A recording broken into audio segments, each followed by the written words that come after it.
Morning, Simon. How are you, mate? There you go, look.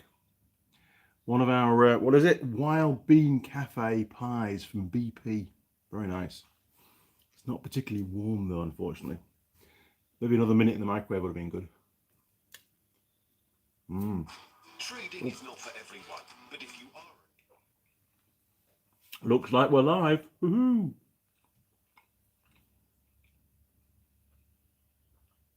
Right, we're on. And we've got 4 people on board. Excellent stuff.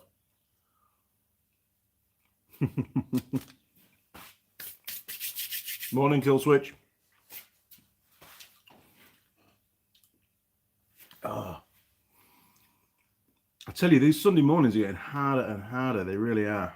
I had a long day yesterday. I had to get, we had an emergency order come through for another ROV. And there was a very short deadline. It's got to be delivered by, well, I've got to get it to the dealer for Tuesday afternoon, latest. Yeah, and I only started it yesterday morning. But it's all in under seal. But this time around, I've got to fully assemble the unit. So I've got this massive cardboard box on a pallet. In fact, it's like a pallet box thing.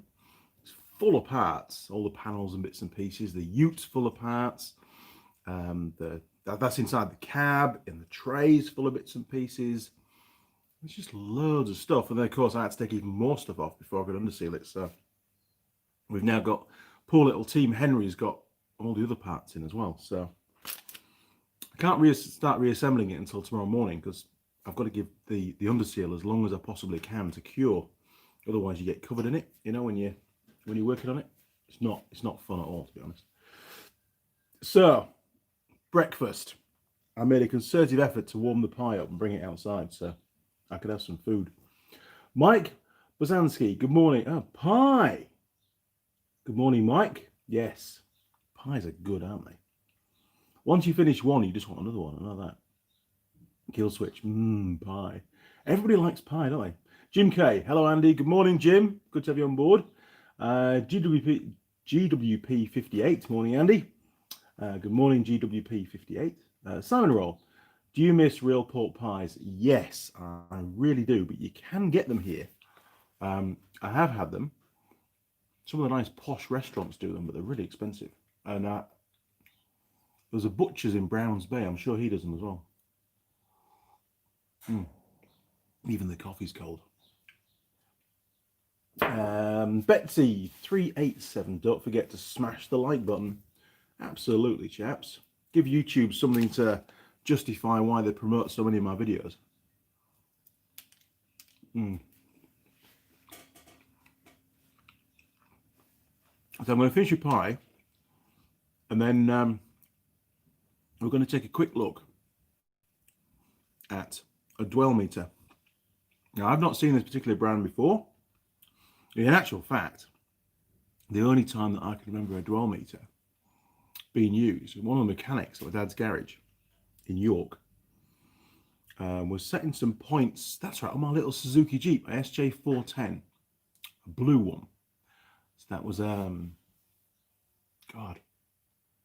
was B-Reg, I think it was. What was that, 1983, 82? I don't know.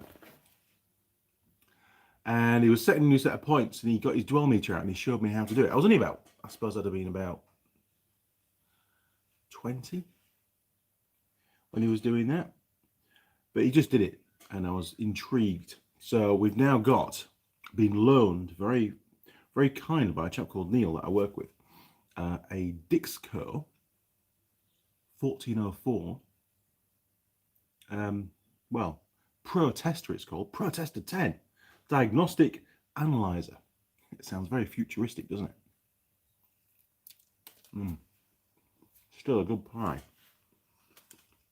And these are the kind of pies, and I've done it many times, that you can eat cold. And they taste almost as good. They really do. So I have in the Ford Ranger, there's like a little chiller box built into the center console. So I put them in there, so they stay nice and cool. And I'll eat them sometimes on an evening when I'm peckish, rather than going out for food at a pub somewhere. So, yeah, Just ties me over.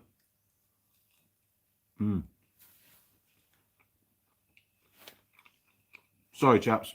Starving. GWP58. Pork Farms Gala Pie. I've not heard of that one. This one's just a Wild Bean Cafe one. Or branded as such, anyway. Jim K. I've not used my new mugs yet. I see you got my photo. I sure did, Jim. Thank you very much. A double mug shot. It's not often you get those. And although you did send me a photo previously of one of your mugs, but I couldn't use it because, well, you know why. But it's there in the archives. It'll get used one day. Betsy387, yum, pie, lol. Brendan Lee Grant Mills. That's a mouthful, isn't it? Brendan Lee Grant Mills. Hi, Andy. How are you on this fine day? Well, I hate to sound repetitive, but I am absolutely knackered. I really am. It's been a very busy week again. I'm getting to the point where I'm thinking, I really need to take some time off because everything's broken. My right arm's really hurting. My back, man, my back yesterday was killing me. But I don't know. There's still lots to get done, so you've just got to soldier on, haven't you? And get on with it and stop whinging. Otherwise, the Kiwis over here, they call you a whinging pom. That's not good at all. It really isn't. It's bad for the team, isn't it? Oh, my word. Betsy37, I had a 413. Well, what do you mean had? You should never sell them. They're awesome little trucks. They really are. I need to get another little Suzuki. That's one of my projects for the future. But unfortunately, I keep getting loaded up with other people's projects at the moment. It seems I've still got that buggy to make a start on, but I've got Tool Girl Holly's bike to finish, which is behind me. Finished. There's still loads to do on that. I've got Alan's CB750, which, yes, the coils and stuff turned up last week, but HT leads. I did a bit of hunting around, and they do make HT leads, but this is the Dana people that supplied the coils. They do make HT leads. Plug caps, no, you just use whatever plug caps you want. So I'm just going to source some local HT leads, probably NGK if I can get them with the copper core. And they have confirmed that an automotive style boot, which would normally go onto the distributor, will fit just fine and seal onto the coil. Because that was my main concern, is I don't want to, use something that's not got the correct profile, and then that way you get moisture, into the contact, and it's just going to go downhill from there on, isn't it? It's all about doing a proper job. So, but I've got customer support on email, and they said, no, you're all good. You can actually use an automotive style, but I'll check to make sure it's a nice tight fit. And of course, we'll be using the NGK 5 ohm spark plugs as per the manual. So I've got all that to do as well. Alan's bike, got that to do. Oh, and another order came through for another ROV for a surf club, so I've got another one to do. Yeah, it's just ended. I just don't want to think about it. It's Sunday. I really have no idea what I'm going to do today. We'll find out. Oh my word. There's so many comments. Hang on. There we go. Mike Bazansky, need your brake cleaner. What? If you come all the way down here, you can borrow a can of brake cleaner. That's no problem. Well, I'll give you a can of brake cleaner. No worries. George Akavi. Morning, Andy. Enjoyed pie. Yes, this is the last mouthful. That's it. After this, it's gone. It's a steak and cheese pie.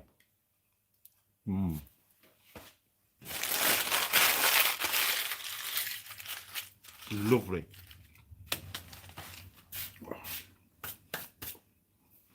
So, salmon roll. Pubs are getting closed in the north of the UK from Monday. Man, the UK is just bouncing around, isn't it? Because the last I heard, you guys told me, pubs were reopened, but you had to book a time slot, and you got an hour and 45 minutes to eat and drink as much as possible before they kicked you out. That's what I heard. And also, there were lots of fights going on at pubs. That's the last I heard about that. So thanks, Simon, for that. Jim K, I've looked into the stores, and we don't have pies like that. Oh, really? Nice pies, Jim. You should fly over. No, you can't, can you? I could send you one, but that wouldn't happen either. Oh, well.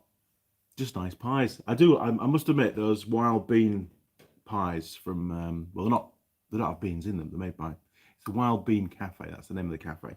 It's their pies, and it's in the BP stations, and it's a bit like McDonald's. It's unified all over the country, so wherever you go, you get the same pie. That's really nice. And I must admit, I do eat quite a few of them. I shouldn't eat as many. They're probably really bad for you. But I just don't fancy pulling up at a vegetable shop and buying a lettuce and chomping on that. You know, the pie is much nicer. But I'm not one for fast food. I don't like, well, I suppose it is fast food, but I don't like McDonald's, or I do, but I know it's bad for you. And KFC and all. KFC's terrible. I just can't eat KFC. It's just too sickly now. It's nice. It's really nice, but it's the guilt afterwards, isn't it? It just kills you. Oh, right. Benny. Hey, Andy. Pass me the sauce, mate. Classic. James Pelliber. Is there a tool or tip that will make bleeding the brakes on my KTM easier? I'm alone in the garage.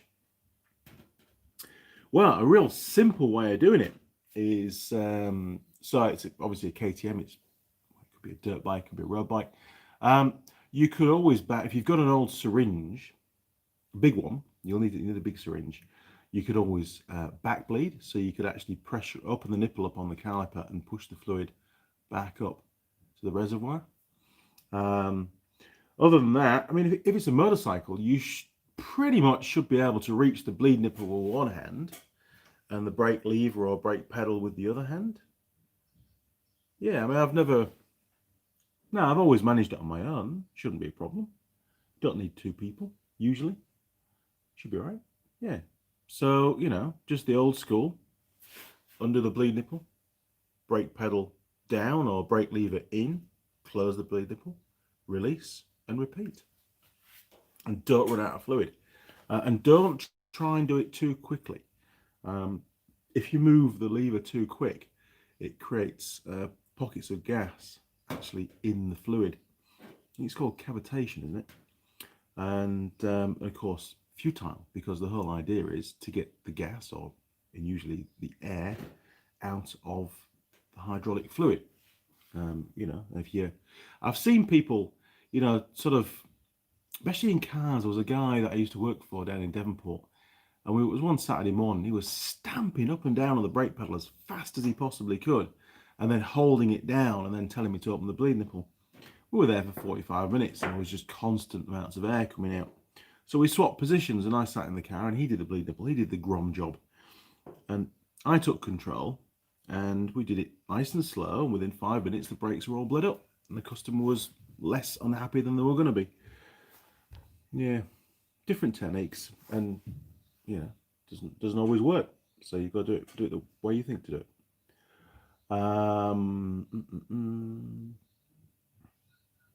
So hopefully, James, that's helped. But I mean, there are plenty of tools out there. You can get vacuum bleeders and all sorts of stuff.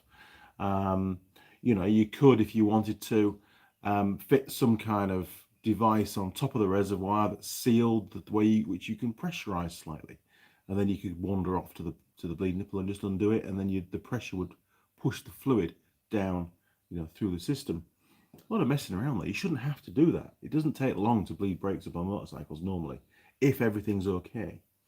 And make sure your lever's got free play, and make sure the piston in the master cylinder is returning fully to its stop, because if it's not, you won't be able to bleed them up. Pedro. Now I'm going to pronounce this completely wrong. I've got Rogers, but it's probably nothing like Rogers. I think it's Cervantes. Yeah, I'm sure I got the last name correct. Hello from Toronto, Canada. Well, good morning, Pedro. Good to have you on board. We've got, oh my word, 35 people on board, listening to me rambling on after I've just eaten a pie. Brendan Lee Grant Mills. Know the feeling, mate. Go pick up my new bike. Oh, nice. What are you getting, Brendan? New bike. Can't go wrong.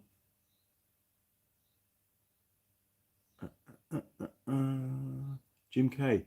Up to 3 mugs now, Andy. What the hell, Jim? You've got almost more than I have. That's fantastic. And remember, keep them safe, because one day there'll be a collector's item. Guarantee it. Betsy 387. It caught on fire in the middle of nowhere, lol. Oh, your SJ413, it caught on fire. Well, they were well known for the output of the fuel tank, which is a steel pipe. They would rust through, get aerated, and then you get fuel seeping out. And it would, if you went off roading, you get all the mud underneath, and it would seep into all the mud.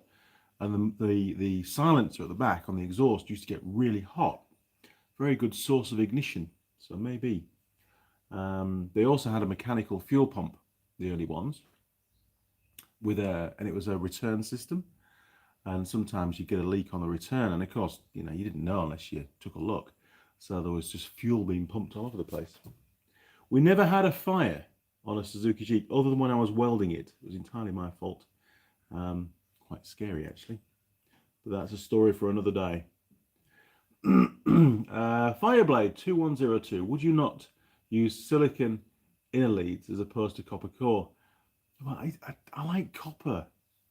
I like copper, and I'm probably going to have to make them up myself.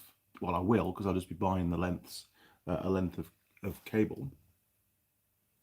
And I find copper a lot easier to work with. So I prefer copper, to be honest.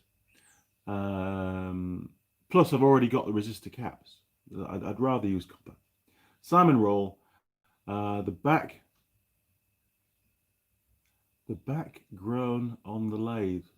The back grown on the lathe. This is like deciphering stuff. Oh, yes. I think you mean the background on the lathe. How can I discreetly do this? I can't. It's impossible. Bear with me. Oh, man.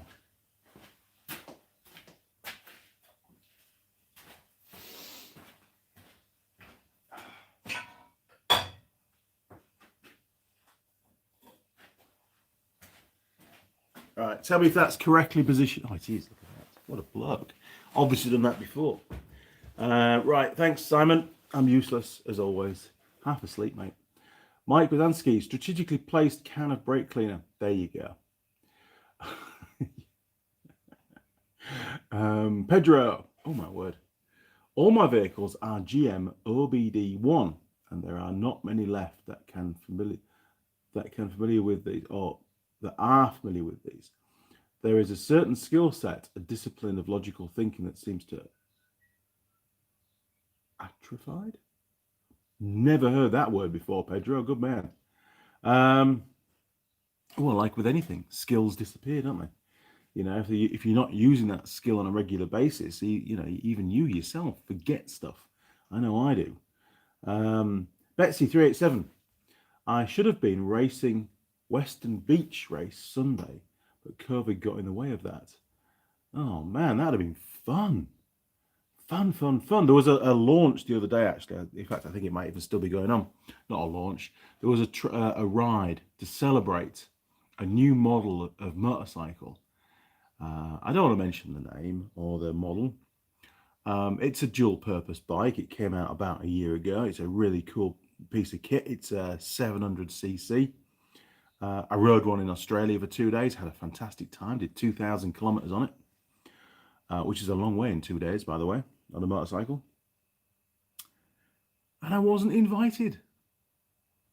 I love that bike. I'd have had a great time.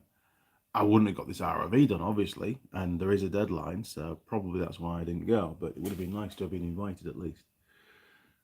Somebody's going to get told off when I see them. Right. Kill switch. Old trick for sealing boot of plug leads. Vaseline on the inside edge of boot to help stop water ingress. Is that something you would do, though? Well, yeah, I mean, I want to seal them up. That's the important thing. Anything helps, doesn't it? I remember seeing an old, what was it? It was an old Land Rover. And the guy had all sorts of problems. He did off-roading in it. He had all sorts of problems with his HT leads shorting out and stuff. And in the end, he'd got this, I don't know what it was from. It was like some kind of matting. with some really gloopy, stuff on it. And he wrapped his whole dizzy in this sort of matting stuff, and it looked a right mess. But he said, "Oh, it works. It works really well. I don't have any more problems."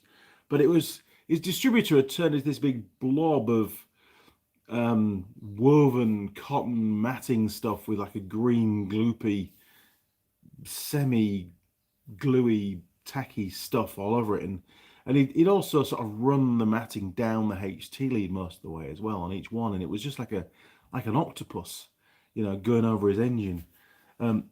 Impossible to service with it all in position. You'd have to take it all off to get in there to change the points and stuff, but he seemed happy enough. It's something I couldn't put up with, to be honest. There must be an easier way. I remember on the old forward control V8 Land Rovers, their HT leads were encased in like a braided line, and there's a sealed cap over the top of the distributor and everything, as was the distributor and the HT leads on the old ZIL 131 that we had as well. They were fully encased. Makes it a much bigger job working on them, but no possibility really of any moisture getting in. Pretty cool. So yeah, kill switch, give that a go, definitely. Daz 323323. Morning, Andy. Have you ever stopped for a pie in Fairley? They are so good. I recognise the name Fairley, but I have no idea where it is. So I don't think I have stopped for a pie there. The best pie in New Zealand at the moment that I've come across is at a place called Toad Hall Cafe, and it's in a place called Muchuika, which is about half an hour's drive outside Nelson. Bloody awesome pies, obviously all handmade and really good ingredients. Big as well, big ass pies, probably a bit too big really for one person to have for breakfast, but I managed it,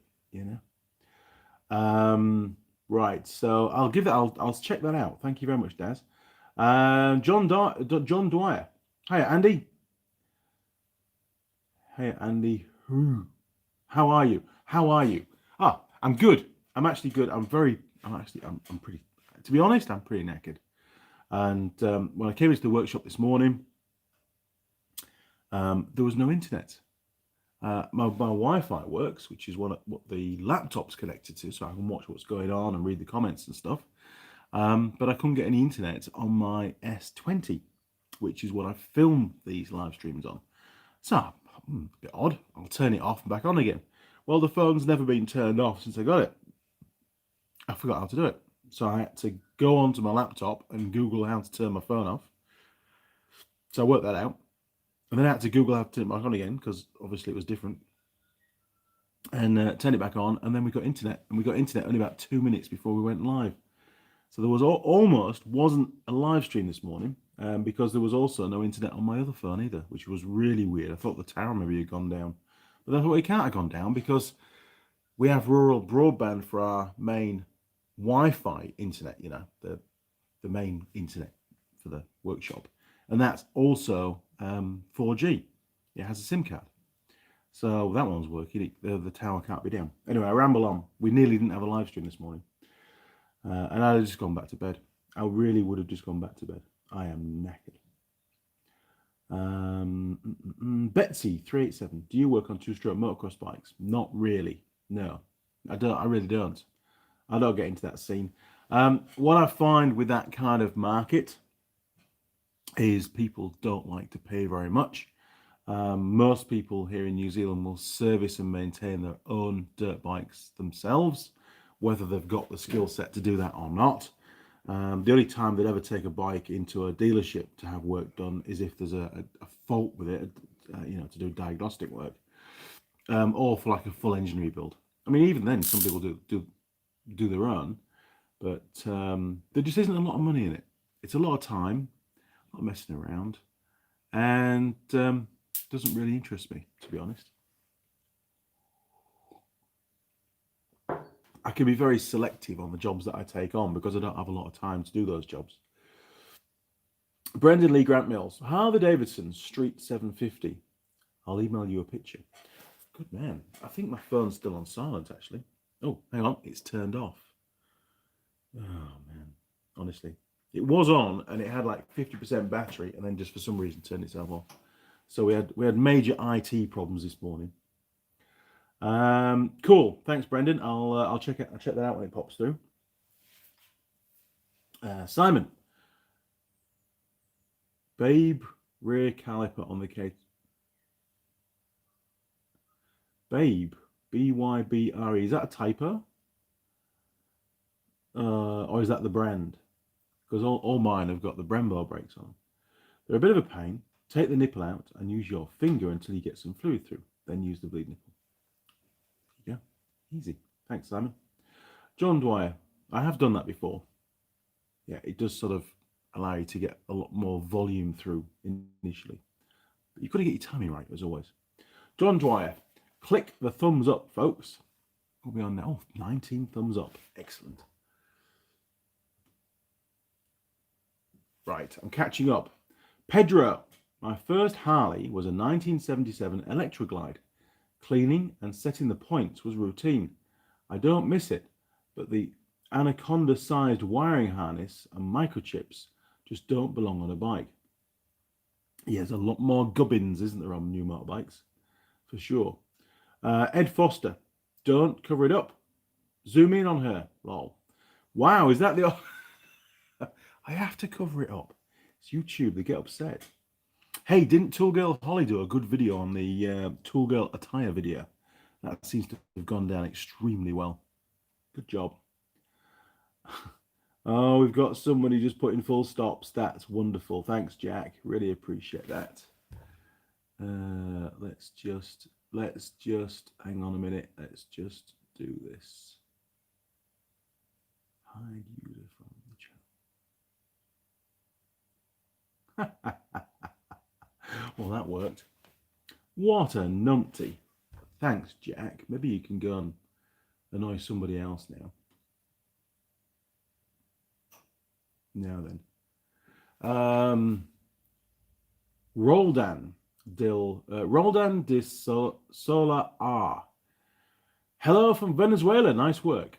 Cheers, matey. Prads S. Which one did you find had least issues in long-term use, according to you, and the one that was easier to repair? What are we talking about? What are we talking about? Are you speaking to somebody else or to me? You need to clarify. Otherwise, it gets a bit confusing. Mike, I have 2 motorcycles coming out of long-term storage soon, 5 years. Any thoughts on not obvious things to check? Well, first of all, what springs to mind is, were the motorcycles, prepped for storage or just parked up? If there was, for example, fuel still in the cabs, if they were carbureted motorcycles, probably were, then that fuel could have caused some pretty significant damage, corrosion, whatever, and solidified and all sorts of stuff inside the cab. So they're probably going to need a really good clean out. If there was water in the fuel tank, which sometimes there is, at the bottom, then you may have some corrosion issues in the fuel tank to deal with. But other than that, maybe some mice in the airbox. Maybe somebody's gone to go and live in the exhaust and block that up with a nest. I don't know. You'll have to just work through it and see how you get on. But yeah, it shouldn't be too bad. I've started up bikes that have been in storage a lot longer than that, and they seem to have started okay. But the fuel was drained out of the cabs before they got packed up. Daz 323323. In South Canterbury, usually drive through on the way to Queenstown. Ah, that's that town, Fairley. Well, then I definitely have been to Fairley. I have definitely been there. Have I stopped for a pie? I may well have done, for a pie and a coffee, but I may not have gone to the right place.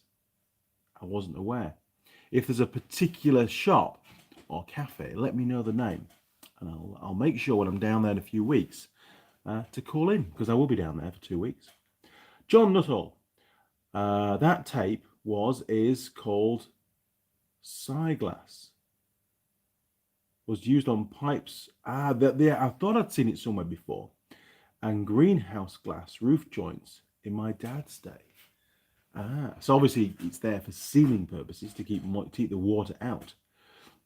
That's where he's got it from then. But yeah, it looked bloody, it's horrible. It really was. Prad's S, a particular dual-purpose motorcycle which you or someone owned, which was easy on maintenance and repair. DR650. DR650. Cheap and cheerful. Benz TT R250 Raid, 1996. Bulletproof little bike, been really good to him. Only a 250cc, goes pretty well. Twin cam, 4-stroke, obviously. What else? Depending on what size bike you're looking at.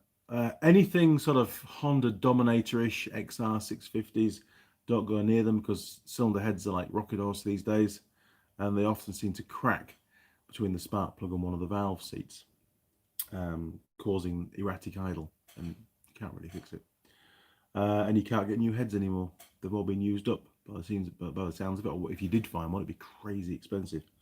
But no, the old DRs. I mean, the DRZ 400s, I think it is. They're pretty cool bikes. Very light, pretty reliable. Just don't sit flat out on motorways hour after hour, otherwise you'll blow the big end on them. I would say, you know, I've got a, dare say it, KTM 640 LC4 engines are pretty good, but the 690s are a lot better. They've got pressure-fed main bearings from memory. They've got proper shells and stuff in the later ones. But at the end of the day, it's a KTM, and KTM's on the whole are not that reliable. So I tend to stick with a Japanese bike. Japanese bikes are really good. Although I wouldn't have an XT660. Not really a fan of those. Not really a fan of the old XT500s either, because they're just too old and too hard to keep going. I just don't like the riding position anymore. And these little DR200s, awesome little bike, but a bit underpowered for long distance work. And the WR450s, way too powerful for road use. And well, they're not too hard on maintenance, but you know, end of the day, it's a very highly strung engine. So it's not going to be what you'd class as being durable for long distance, high mileage. It's going to require a lot more work to keep it up to, you know, in the sweet spot, so to speak. But no, DR650, super cheap to buy, been around for years, proven, lots of cheap parts, lots of second-hand parts available. And very simple to work on as well. I think, in fact, it was the one that my brother rented a few years ago. Oh, pardon me, pie's repeating itself. Was a carburetted bike, which keeps it nice and simple. So the only electronics you've got is the ignition system, and again, pretty reliable. I think one of the issues across the Suzuki brand is the stators tend to fail quite regularly. On some models, I know like the old GN250s and stuff were pretty bad for that. But I haven't heard of a stator fail on a DR650. Not any more than any other bike, so maybe those ones are okay. And I think they're still built in Japan. I think they are. You'll be able to tell because it'll have a J at the start of the VIN number. Now then. So there you go, Prada. Prad's S. Hopefully that's given you some ideas. Daz 323323. It's called Fairley Bakehouse. Fairley Bakehouse. Okay. Copy that. I might have been there. Oh, crap, nearly fell off my bloody stool. Fairley Bakehouse. Brilliant. Couple of weeks. We will find out. God, my phone is so friggin' slow at the moment. What's going on? Turn that off. Right. Okay. Brendan Lee Grant Mills. Has the pic come through, mate? Has the picture come through? Yeah, it did. Oh, good. You reminded me. Hang on. You reminded me. 2 new emails. Let's have a look.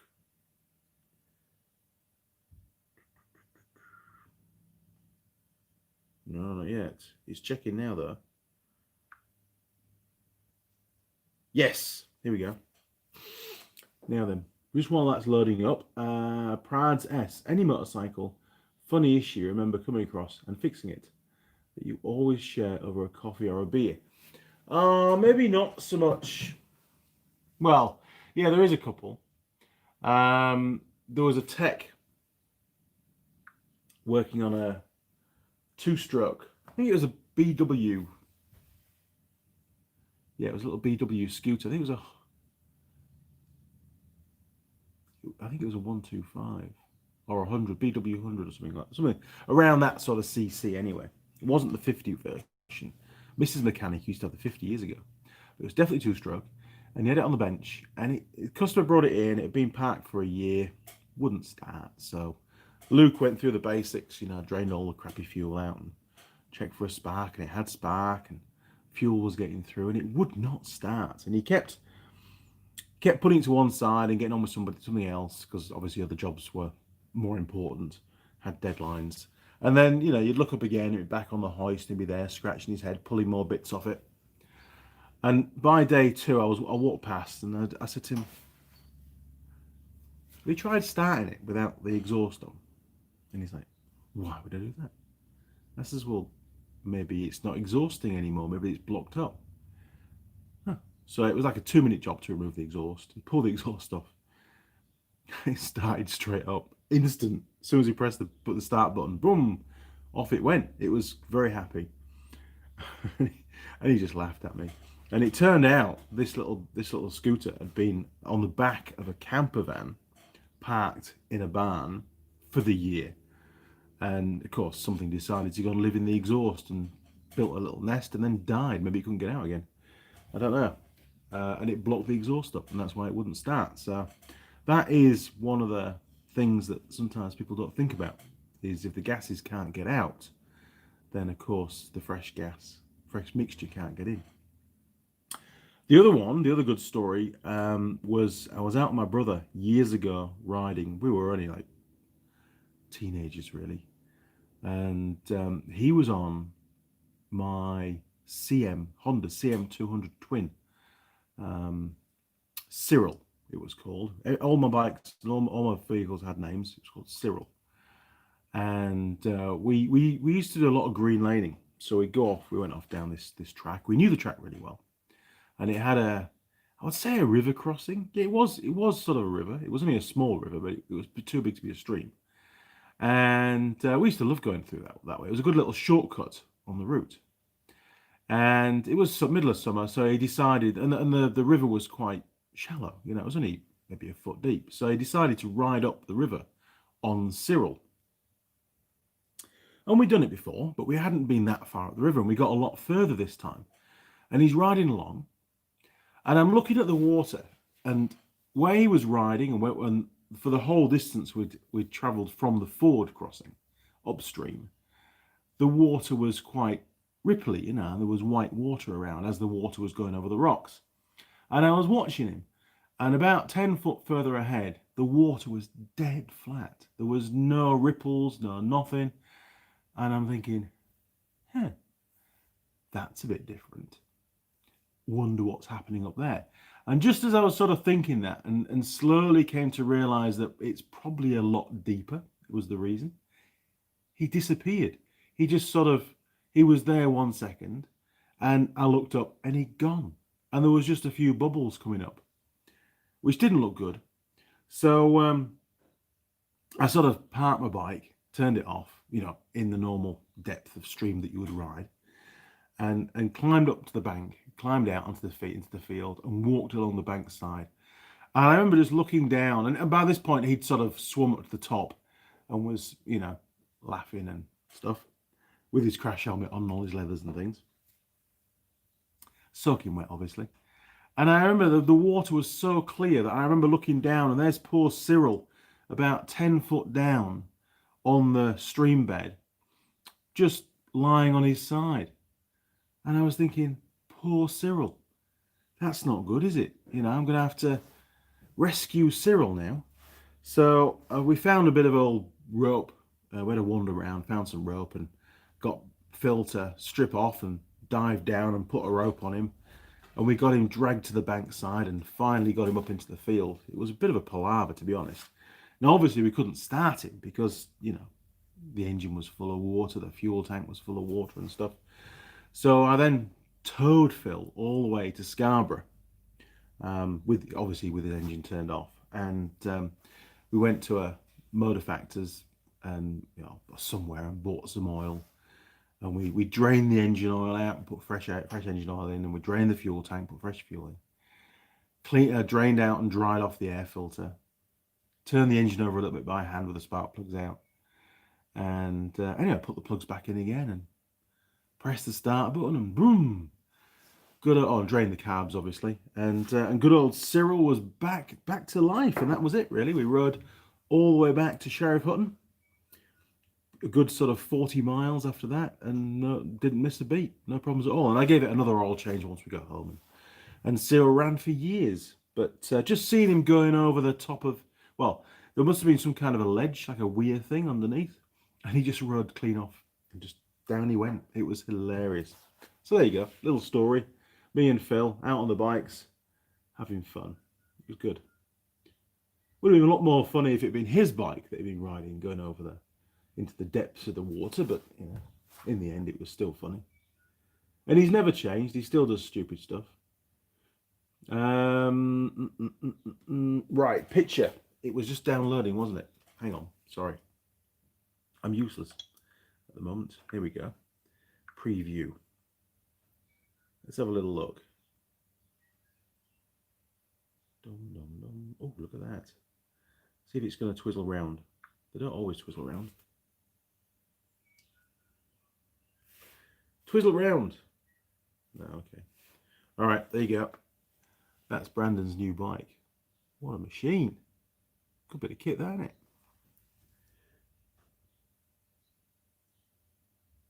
Wow, that is shiny.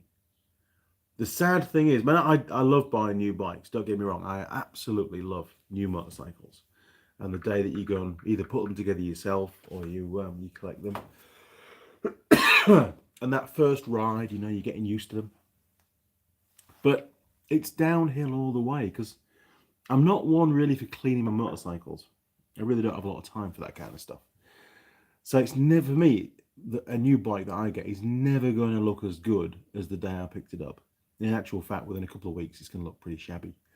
Still a new bike, pretty much, but they don't really get the love, other than mechanical love, you know, the maintenance side of it. The cleaning doesn't happen.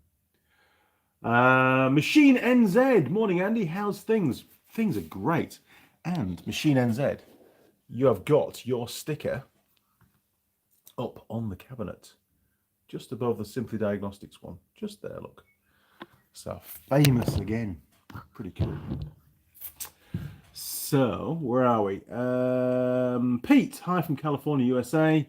Got 36 people, 22 thumbs up. That's good. Jansu CCA. Hi Andy, I've got a problem with the rear left brake on my 06 Kodiak. When driving it, periodically starts squealing. What seems out of nowhere, then stops suddenly. Now hang on a minute. I thought the Kodiaks had an internal wet brake, but clearly not this one. That's interesting. Okay, what I would suggest, because clarify a few things for me. This is going to be a hydraulic brake, and it's going to be a disc brake with a caliper.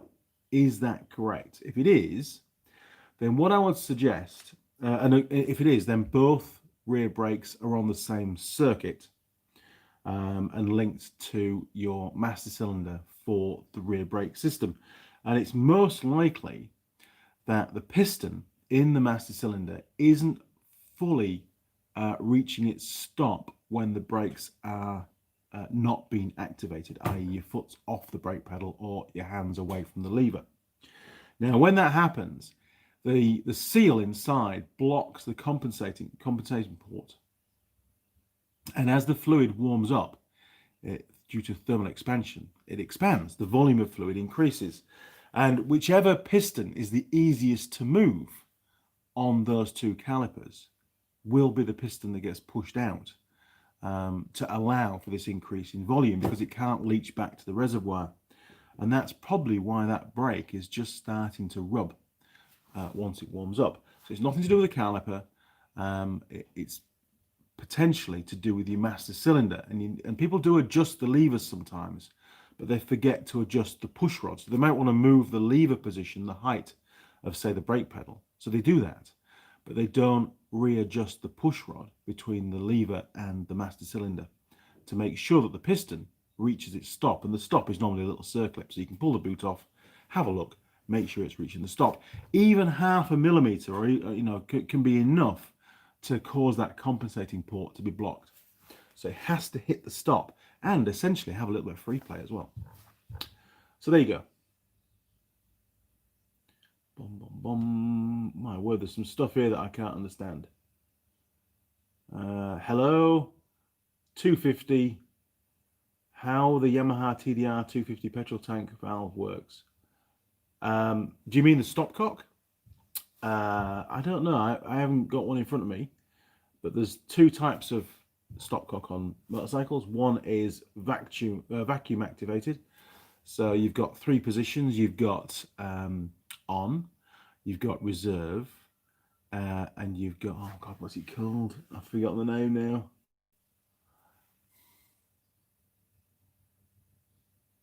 Can't remember. Getting old. There's a position, basically the on and the reserve positions require vacuum to allow fuel to flow. Prime, that's it, prime. And then the other position, you can put it on prime and fuel will flow without the engine running. And that allows you, if you've run out of petrol at the side of the road, put it on prime, that fills up the float bowls again, and then you stick it to on because you've just gone to go and buy some more fuel, and away you go. Easy. Yeah, I mean, it's just a standard fuel tap. I don't think, from memory, it does have vacuum pipes. I think it's just a standard on, reserve, and off fuel tap. Nothing special. Simon, new bikes are a protective layer of dirt. New bikes need a protective. They do, absolutely, Simon. Matt Salmon, good evening, morning from Nottingham again, mate. Oh, morning, Matt. Hope you're all good. Garth May, good morning, Garth. Cost me $1,000 last time I drowned my bike for a motor rebuild. Live and learn. Yes. Well, Cyril didn't get an engine rebuild. Cyril just got his oil drained out and bit of fresh petrol, drain the carbs, crank it over with the plugs out. He lived again. What a machine. And I used to travel up and down the M1 on that bike every week between York and Loughborough, actually, when I was at college. It was a good little bike. I did blow it up a few times. I think I burnt valves out on it on a regular basis. I had to keep putting different cylinder heads on and stuff. But that was ages ago. I don't really remember anymore. Because I'm getting old. So people keep telling me. Duke of the Dales. Morning, Andy. Good morning, Duke of the Dales. In actual fact, man, I've not even had a cigarette yet, have I? What's going on? And we've not even looked at that dwell meter. It's just your comments. It's so much more fun than the content that I have planned.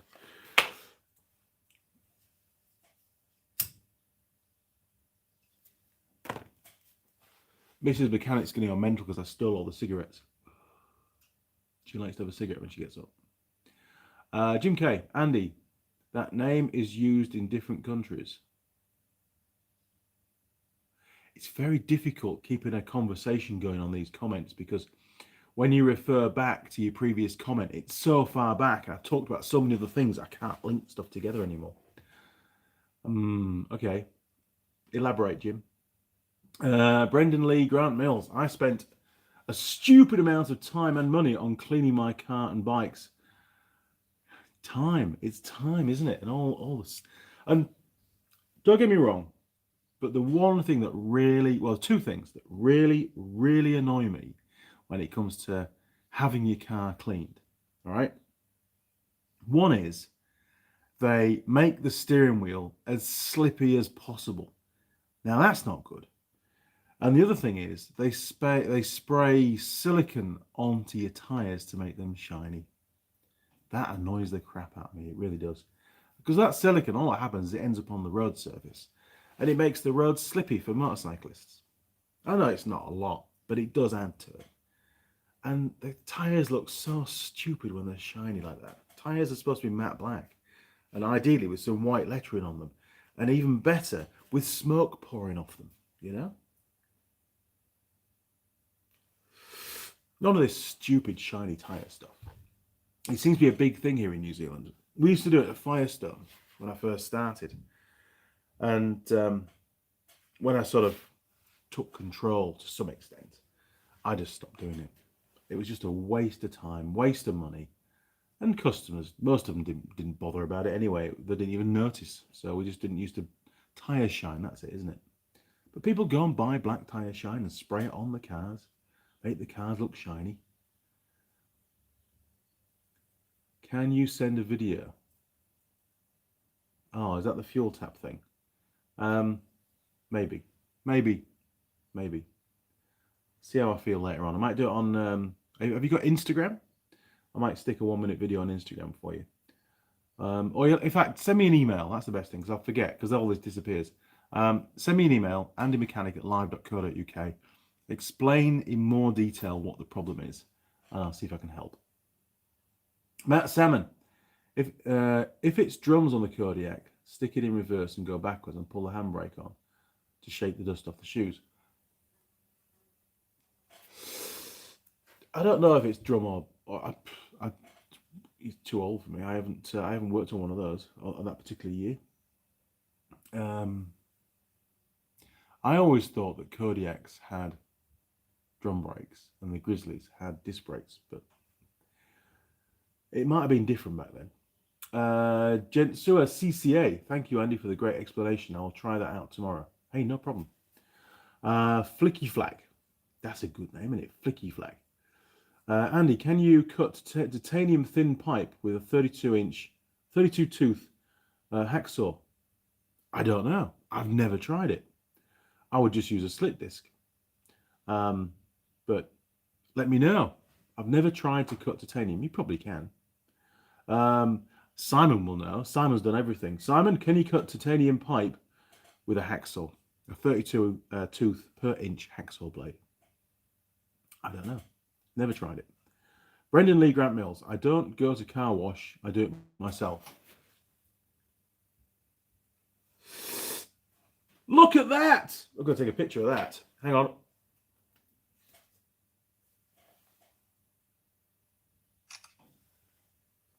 I've got to use that somewhere. Simon Roll doesn't know. Simon, you've let me down. I thought you would know. I don't know either, so I feel vindicated that I don't know either. Okay, cool. I just don't know. Somebody's got to find out. Let us know. Sorry, Brendan, we jumped that one. So you don't go to a car wash. I don't go to car washes either. I have a pressure washer here. In fact, it's just there. Look, which I bought years ago. Which is really good, but it's only really there for getting the thick off. I don't, if a bike comes in that's covered in mud, or if I'm undersealing an ROV and it's full of sand and stuff, then I'll give it a swill off with a pressure washer first once all the panels are away, and let it dry, and then I can underseal it. There's no point in trying to underseal over sand, is there? Exactly my comment there, Simon. I would just go straight for the grinder with a slit disc, because there's not a lot that doesn't survive a slit disc. I was stripping down some drive shafts yesterday because I made a stand. In fact, here's a little story for you, because we're running out of comments.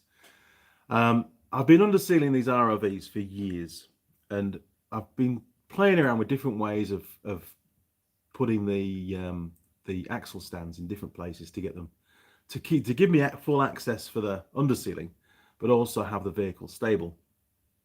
And the higher the better.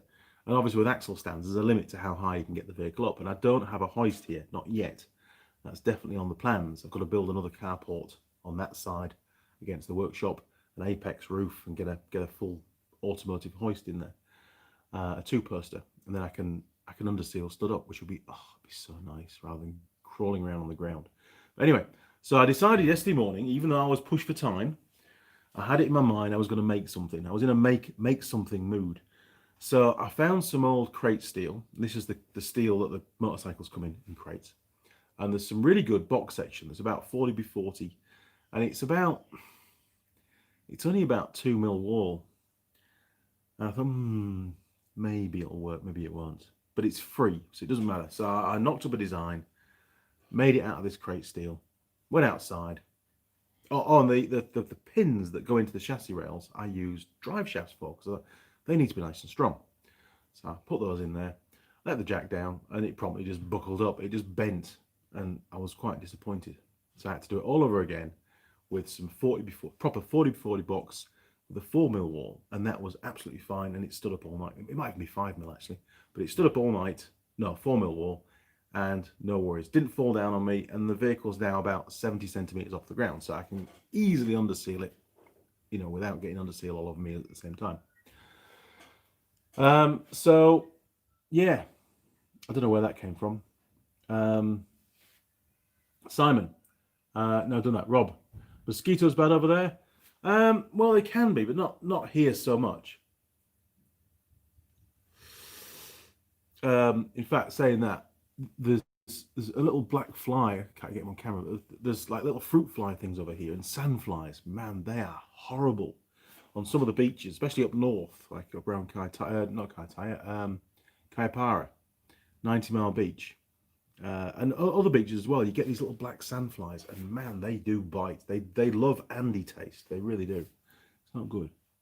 So you spray yourself in bug off, and then you put all the bloody suntan lotion on as well. Beaches are a nightmare, to be honest. Try and stay away if I can. Jim K. In 2006, Canada called a machine a Kodiak that here in the USA was called a Grizzly. You see, that's where the confusion comes from. That was what my comment was about. Okay. Thanks, Jim. Thanks for clarifying that. I didn't get that. So they messed around with the names, and that's why it's sort of thrown me off key. Okay, so if it's got drum brakes at the back, then it could potentially still be the same problem if it's got a drum brake on both sides. Normally, because it's a fixed axle, just a final drive, there's no differential action. They would normally just have a drum brake on one side. So again, just check that your master cylinder, the piston, is reaching its stop, because due to exactly the same reason, it could cause the brake to start to bind on. Especially if it's just been readjusted and it's a little bit close to the drum to start off with.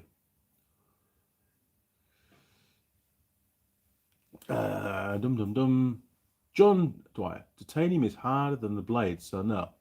Well, there you go. Simon, we've learned something this morning.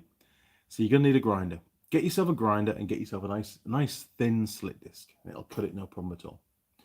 Brendan Lee Grant Mills, just call me B, everyone. Oh, B, okay. Everybody else does, and that's easier than saying my full name every time, mate.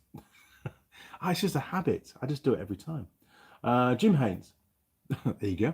Jim, I'm sorry to be late, but did already hit the like button. What a bloke. Thank you very much. We've got 26 likes and 32 viewers. 32 viewers. That's not bad. Actually, it's just dropped to 31, so I'm obviously getting more boring as we go along. So we need to spice things up. So let's do that. We've done the cigarettes. We've drunk most of the coffee, which is now stone cold. We've got, where should we start? We've got this. Has anybody seen one of these before? Oh, hang on. There's somebody at the door. God, suspense. Oh.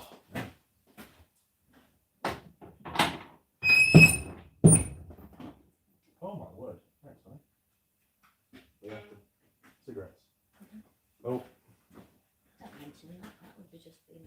Oh no, they already know that I stole the cigarettes. Here, look, how many do you want? There you go. Dum dum dum. Right. Okay. Mrs. Mechanic's going on an adventure. She's going to go to a craft fair or a farmer's market. That's where she's going. Anyway, so I've got toast. I'll put the toast to one side and we'll talk about this. Has anybody seen one of these before? Look at that. What a machine. So it's a Dixco and it's a Pro Tester 10. And believe it or not, it does dwell And we were talking about dwell earlier on, weren't we? Which was sort of my segue to this, but I got collared into the comments. It even comes with the actual official original instruction manual, which would be really helpful for me because I actually haven't used a dwell meter before. I never really had the need. I've just set the points gap and done the ignition timing, and away you go. So this was loaned to me by a good friend of mine at work called Neil. And he's had it in his garage for years, and we've been talking about this for about 2 years. And he finally managed to bring it. He was having a bit of a clear out, and he found it, and he's brought it in for me to have a play around with. And I'm going to use this when I do the CB750, just really to get my head around how it all works. And but I also want to use the scope to also measure the dwell, you know, on the old points before I do the conversion to electronic ignition, which we've got everything we need to do apart from the HT leads. So I'm going to try and get those sorted this week, and then next weekend I've got another ROV to underseal, and hopefully on the Sunday afternoon, like I have now, I'll get it undersealed on the Saturday. Then the Sunday it's left to cure, so I'll have a bit of time to do another video on the CB750. And I'm very tempted, I think I might have enough energy to do it.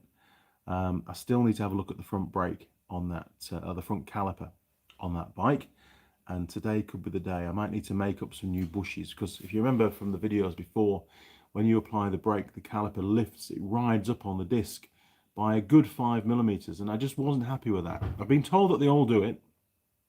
It's obviously, I can't imagine it does that from new. If anybody, I mean, Simon, if you know this, if that's original movement, if that was there when the bike was brand new and the bushes were brand new, then I won't worry about it too much. But if it's something that's developed and will get worse over time as the pin maybe and the bushes wear, then it's something I want to have a look at and address, see if I can fix it. Oh, hang on a minute.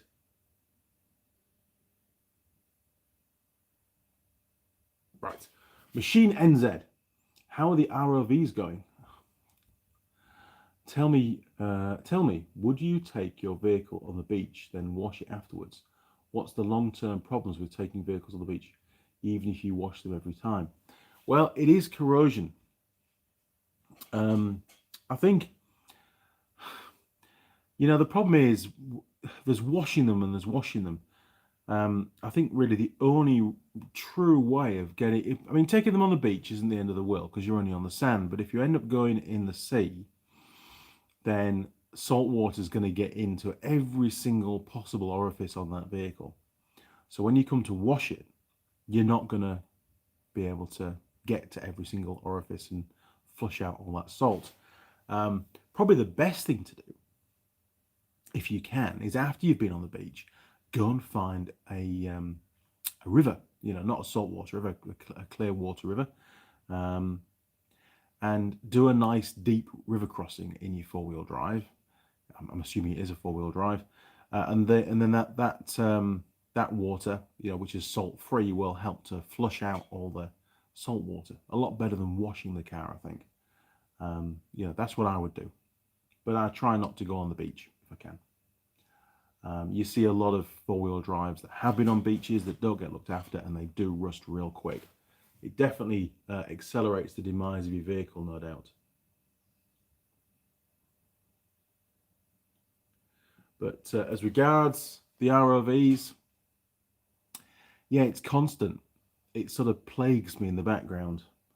There's always another one to get done. I mean, I only got word that another one was to do after the one I'm doing now, when I picked up the one that I'm doing now. So, you know, there's always another one to do. I never really get caught up, unfortunately. It's a big job. The only saving grace is at the moment, I've only got one more box of underseal. That's 12 cans left. Plus, there's, I think, 8 or 9 up on the shelf. So I've probably got enough to do 2 more, and then I've run out. And we're still waiting for a delivery of more from Australia. But I've not heard word on that. So it may well be that I won't have any more underseal for a few weeks, in which case I can't do any more, which means I can get on with other stuff. But unfortunately, the ROVs always take precedent over everything else. I've still got all those brackets. They're all made up. Mrs. Mechanic's still got about 30 odd to clean up on the welding. They're all fully welded now, and checked. You know, they haven't warped. They're all good. They're all still in alignment. And I'm picking up the paint. I'm going to spray those with a proper spray gun as opposed to aerosol. And I've got to pick up the paint when I'm back in Auckland, and I've got to be in Auckland Wednesday morning. So I'll be coming back down Thursday night or Friday morning with the paint. So next weekend I've got an ROV to do, and I've got all those to spray as well. Shit, never ends. Jim K, I watched your video on the motorcycle trailer video.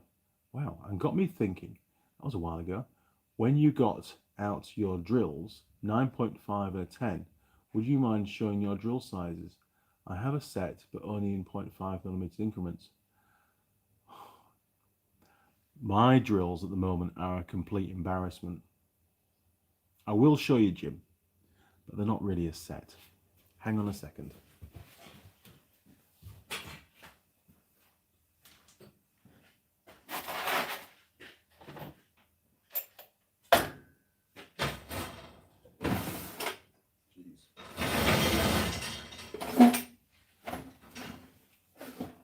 Oh, man.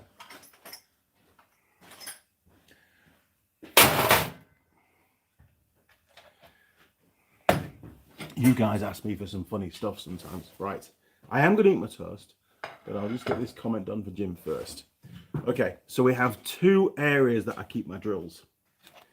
I have the regular use drills, which are kept in the chocolate caramel brownie ice cream tub.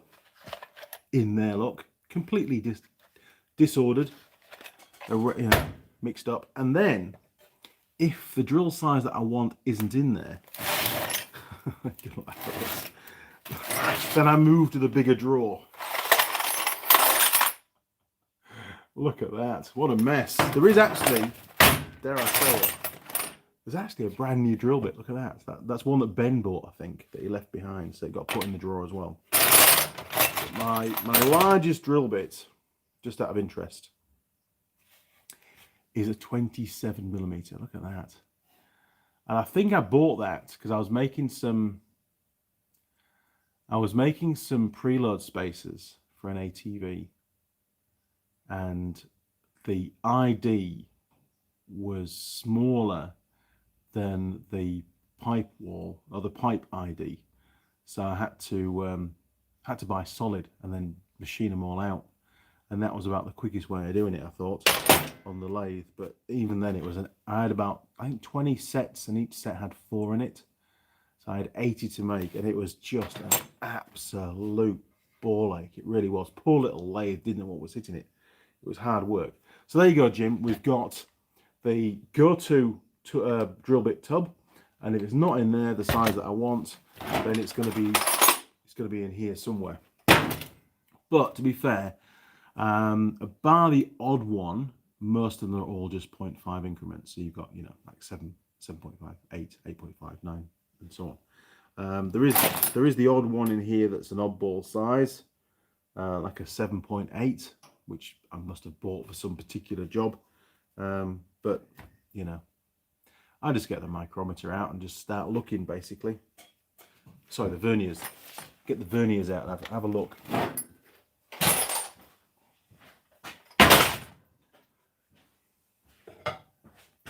Right.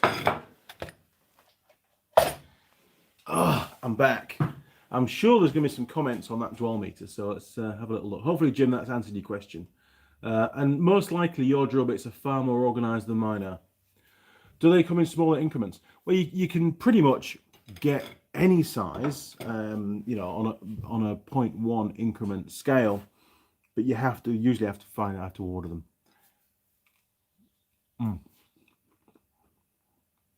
And I suppose you could always step to Imperial and get a standard size Imperial that's going to give you the metric equivalent that you want.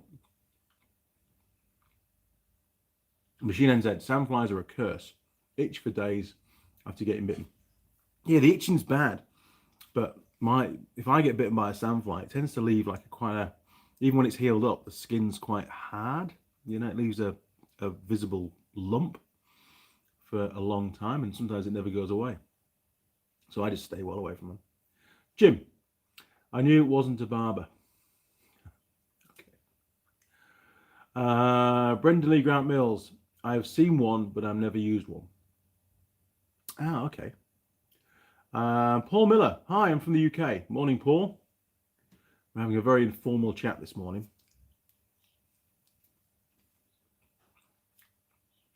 Simon, CB750 is a bike I've never worked on, but I can ask the lads at the VJMC group. If you could, Simon, it'd be good to know. I spoke to Stu down at Rogers Motorcycles in Invercargill. He's worked on plenty over the years, and he said whenever he's done warrant of fitness on them, they're all like it. He says, but he's never worked on a new one, so he just doesn't know whether that's what they're like when they're new. Jim, Dixco was big here in the 60s and early 70s. Then points went away, and so did most of the companies making handheld test equipment. Yeah, I mean, just get put in your drawer, never used, and then probably disposed of over a period of years because they're just taking up space and you're not using them. So it was pretty cool to come across that. It needs a good clean-up. I won't say it's been neglected. It's just been kicking around in Neil's garage for years, and I think he used it a long time ago, but he hasn't used it recently. But it's got a few different settings. It does a few different bits and pieces. So it'd be quite interesting to get it fired up and have a play with it, basically. You know, old school stuff. Flicky Flack, do you think you can use brake cleaner at a push to clean a motorcycle chain? Ooh, well, if it's a non-O-ring chain, then there's nothing to harm. It's all steel. If it's got O-rings in it, there is a possibility it might react with the O-rings and cause swelling, and then the O-rings will break and you'll have bits of rubber coming out, which is obviously bad. Brake cleaner on a chain. Have I done it before? Yeah, I've done it before. Have I got away with it? Yes, I've got away with it. People use petrol and all sorts, don't they, to clean motorcycle chains if they're all gloopy. Kill switch. Flick flack. Don't do it. Nah, officially you shouldn't do it. Osman 471. Morning, Andy. I keep my drill bits in an old pipe tobacco tin. Ah. I think I've got too many for that. I must admit, I was really annoyed actually, because when we packed up all the tools in the UK, one thing that we forgot to pack was all my drill bits, and I had a lot of drill bits in the UK, and they were good quality ones as well. We left them all behind. So it took me years to build up that number of drill bits, and it's taken me, well, 10 years to get to where I am now. I mean, sure, some have been thrown away, but even if I snap a drill bit, I just, reface it and away it goes again. It's just a lot shorter. And sometimes a short drill bit's quite useful. I'm doing a lot of eating on this video, aren't I? That might explain a few things. Right, so we've done that. Any more questions on the dwell meter? I mean, it does from 2 to 8 cylinders.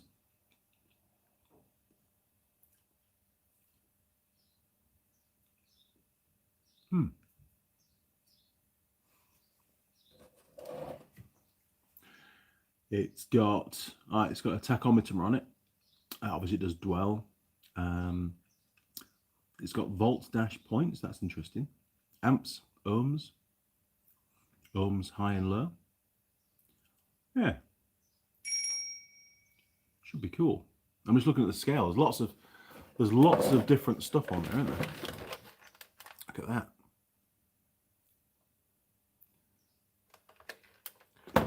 But yeah, points really. I've done a lot of points over the years, but I've only, just like I said before, just set the gap, and then once the gap's correct, I'll then obviously reset the ignition timing, and that's all I've ever done. I've never used a dwell meter, so I don't know. Obviously it's more of an accurate way of setting ultimately points gap, isn't it? Because that's the only adjustment that you make to get your dwell right is by adjusting the gap of the points. I suppose it's a way of fine-tuning it and getting it bang on.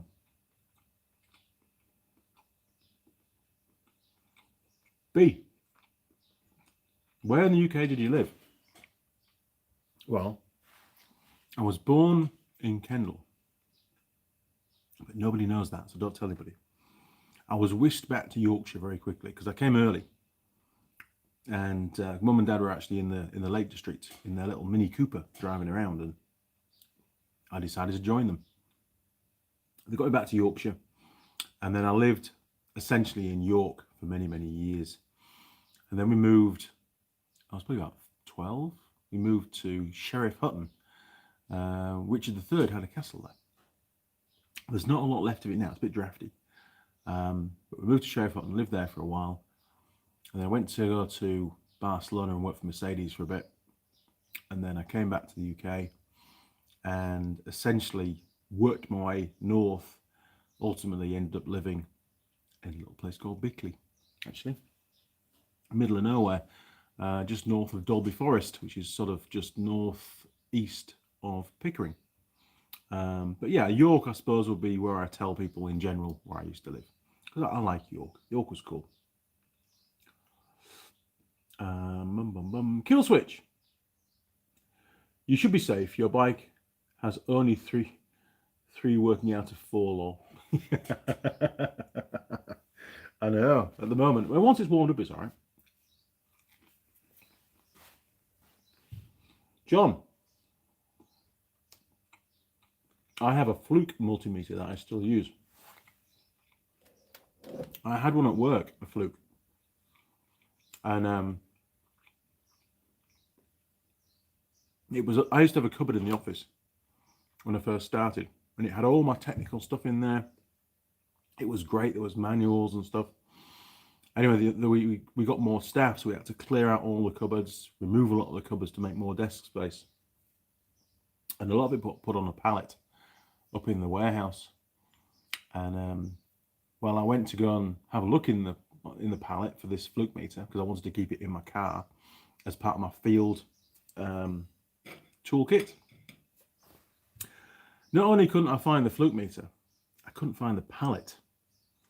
I was really upset because there was a lot of really good stuff that I couldn't replace in that what was originally in that cupboard.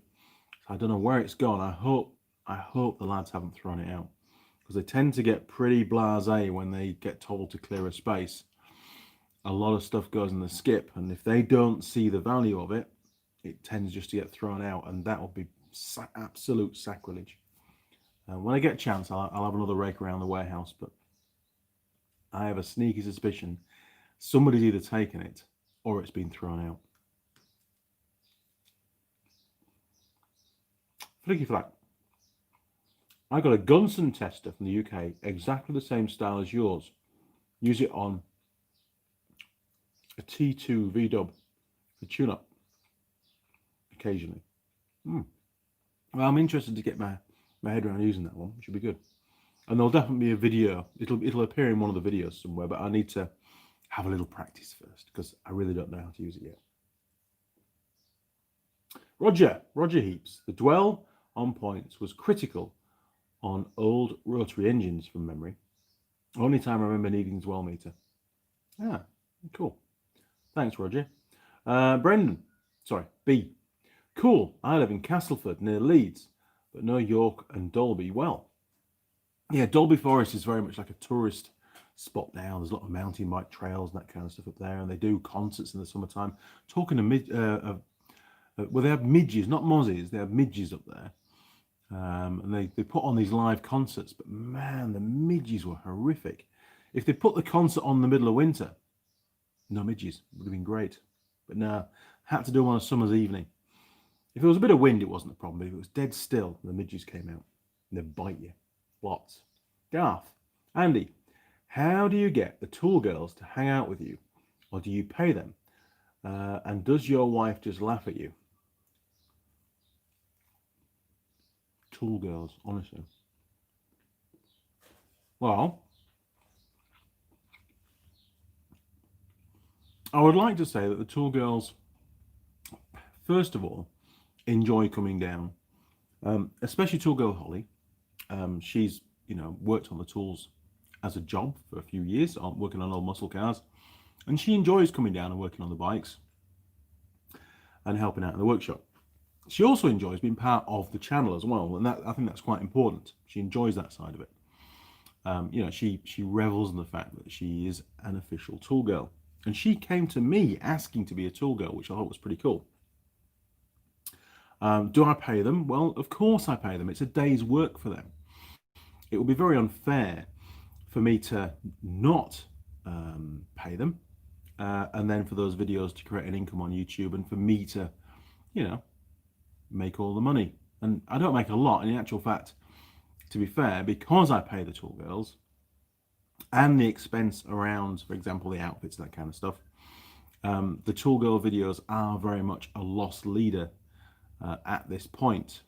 Basically, if you put together all the costs of producing those, 110 odd videos with tool girls in, I dread to think how much it was, but if you added it all up and then looked at what those videos have created as a revenue on the channel, there'd be a very big gap, believe me. But I don't mind, because those videos are going to be there forever, and at some point they will hit the break-even point, and then they will start to earn. But I do the videos with the tool girls because, well, for a few reasons. One, I enjoy their company in the workshop, and I don't mean the way that they're dressed and stuff. They're just their company. Having somebody else around to do jobs with is fun, and also passing the knowledge on. They do learn stuff when they're here,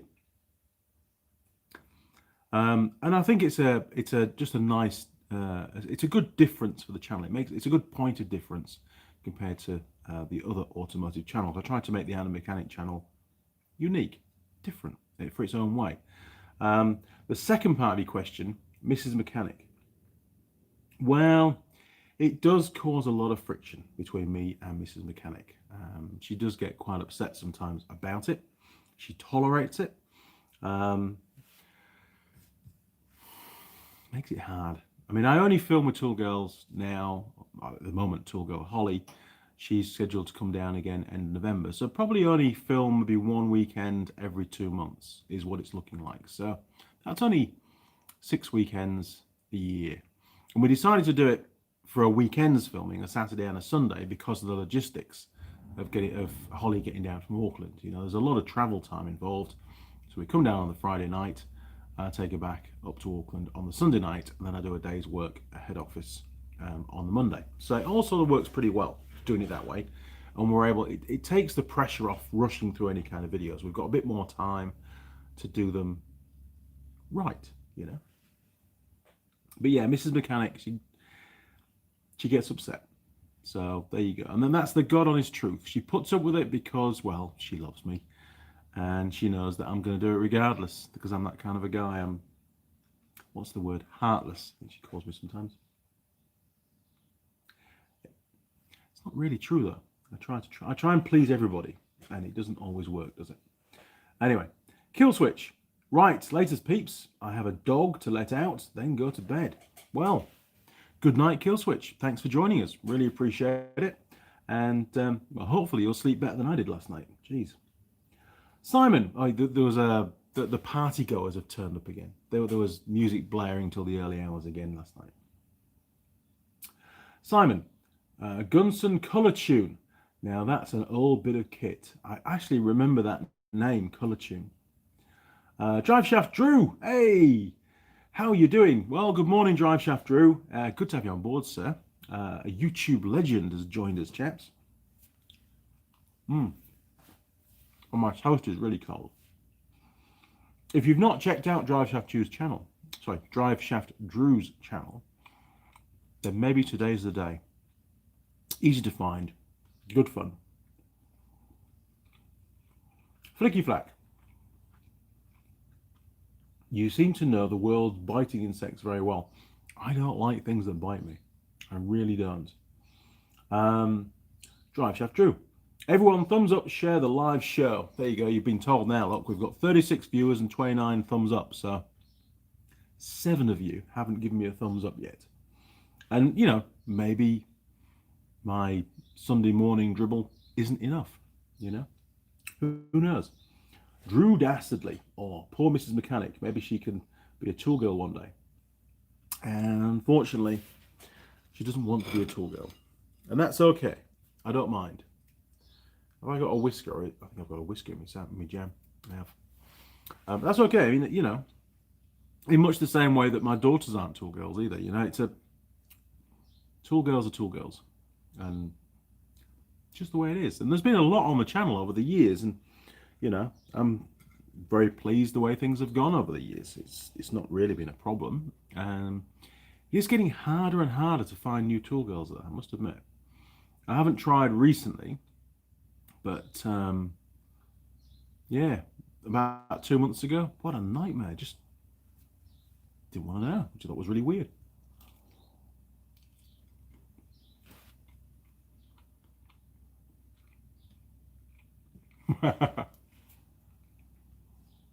Daz 323323 just gave a thumbs up. Cheers, matey. Appreciate that.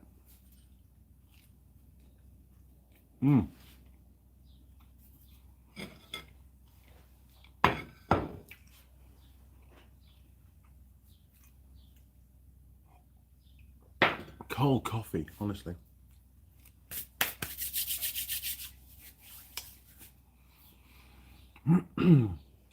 What we in? 1 hour 26. Well, I'm gonna have one more cigarette because I know they're bad for you. It won't be the last ever cigarette, obviously, but I'll have one more cigarette. I'll give you a little bit more time to ask a few more questions. But I must admit, it seemed I was expecting a lot more comments on the Dixco dwell meter or meter. What was it? What was it called? The Protester 10. But I think really what it's identified to me is there really isn't very many people out there that have used one or currently still use one. I mean, why would they? Because there's very few vehicles out there now that have still got points ignition, if any. I mean, there's a good question. Do you know of any engines out there that still use points ignition? I can't think of any. You know, currently produced engine with points ignition probably isn't, but unless maybe you go to like some kind of, you know, Russian kind of machine that's still being made like that. But I can't think of anything that's still got points. Feeling very old now, because when I first got into motorcycles, Honda C50 points ignition, you know, that was sort of the norm to me. And that was well, I mean, I suppose it was mid 80s when I got into the bikes, but there weren't new bikes at the time, so they would have gone back to 70s stuff. But yeah, not anymore. And I mean, let's face it, that CB750 won't have points ignition for much longer, will it? If another one bites the dust, it'll be electronic ignition on there. Simon, no kettle in the workshop yet? Nah, not yet. I was speaking to Mrs. Mechanic about a hot box she was on about when she'd warm something up, and she thought she'd given the old hot box that we had at Silverdale, she'd given it away to charity. Then she started thinking that maybe she hasn't, and it's still in the spare room in a box somewhere. So there's still hope that we might get a pie warmer here in the workshop. That would be nice. My biggest issue is the vermin element. You know, when you've got like a food warming device, I have to keep it really clean, that's all, which is most unlike me. But we'll have to work it out. It would save a lot of messing around, because I don't like going into the house with my boots on, because that's bad, you know, because there's all sorts of swarf and crap on the floor in this workshop most of the time, and I don't want that in the house. So having some kind of a device here that would actually warm up a pie would be good, especially during the live stream. That'd be great. And I was thinking actually maybe one live stream we might actually get the barbecue fired up and actually cook a proper breakfast during the live stream. I'm not a cook. It could go disastrously wrong. And there's lots of flammable stuff in the workshop as well, so we might just burn the place down by accident. But it could be fun, apart from the burning down bit, obviously. Here we go. What am I eating? Well, I was eating some toast with jam on it. It's pretty standard breakfast stuff. Keeps you alive. Jim K, maybe a tractor. Well, you see, in New Zealand, well, certainly UK, you don't really get petrol tractors. Not new ones anyway. They're all diesel. Here in New Zealand, there's still quite a few old tractors around, but again, I don't know. I think they'll all be electronic. I'd be very surprised to see something with points on these days. If you ever come across something that's currently produced that's still got points ignition, do let me know. We can do a little talk about it. Heck, even lawnmowers don't use points anymore. That's right, Drive Shaft Drew. They don't. Simon, even carbs are lost on some people now. They are. It's just old technology, isn't it? I had a guy comment.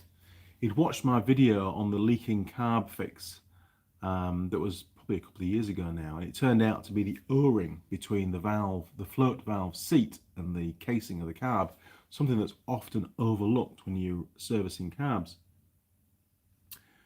And he was saying that it looks like his valve seat is just pressed into the carb, and he doesn't think that there is an O-ring behind there, and that may well be the case, but that doesn't mean to say that it's not leaking.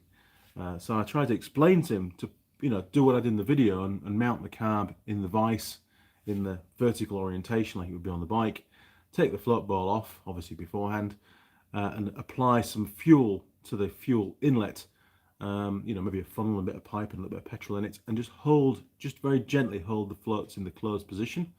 Don't force them up, just, get them to the position they would be if they were immersed in fuel. And just watch the float valve and see if that's where it's leaking from. Because he was obviously getting fuel flowing out of the overflow. Biggest problem is most people, a lot of people tend to mess around with float height first and mess all of that up before they find the real problem. And then they've got the float height wrong, and that can also cause the carb to overflow, obviously. Drew, I remember points, the dizzy, as my dad called it. Yes, crappy old 80s mini Metros were a bane of my life as a kid.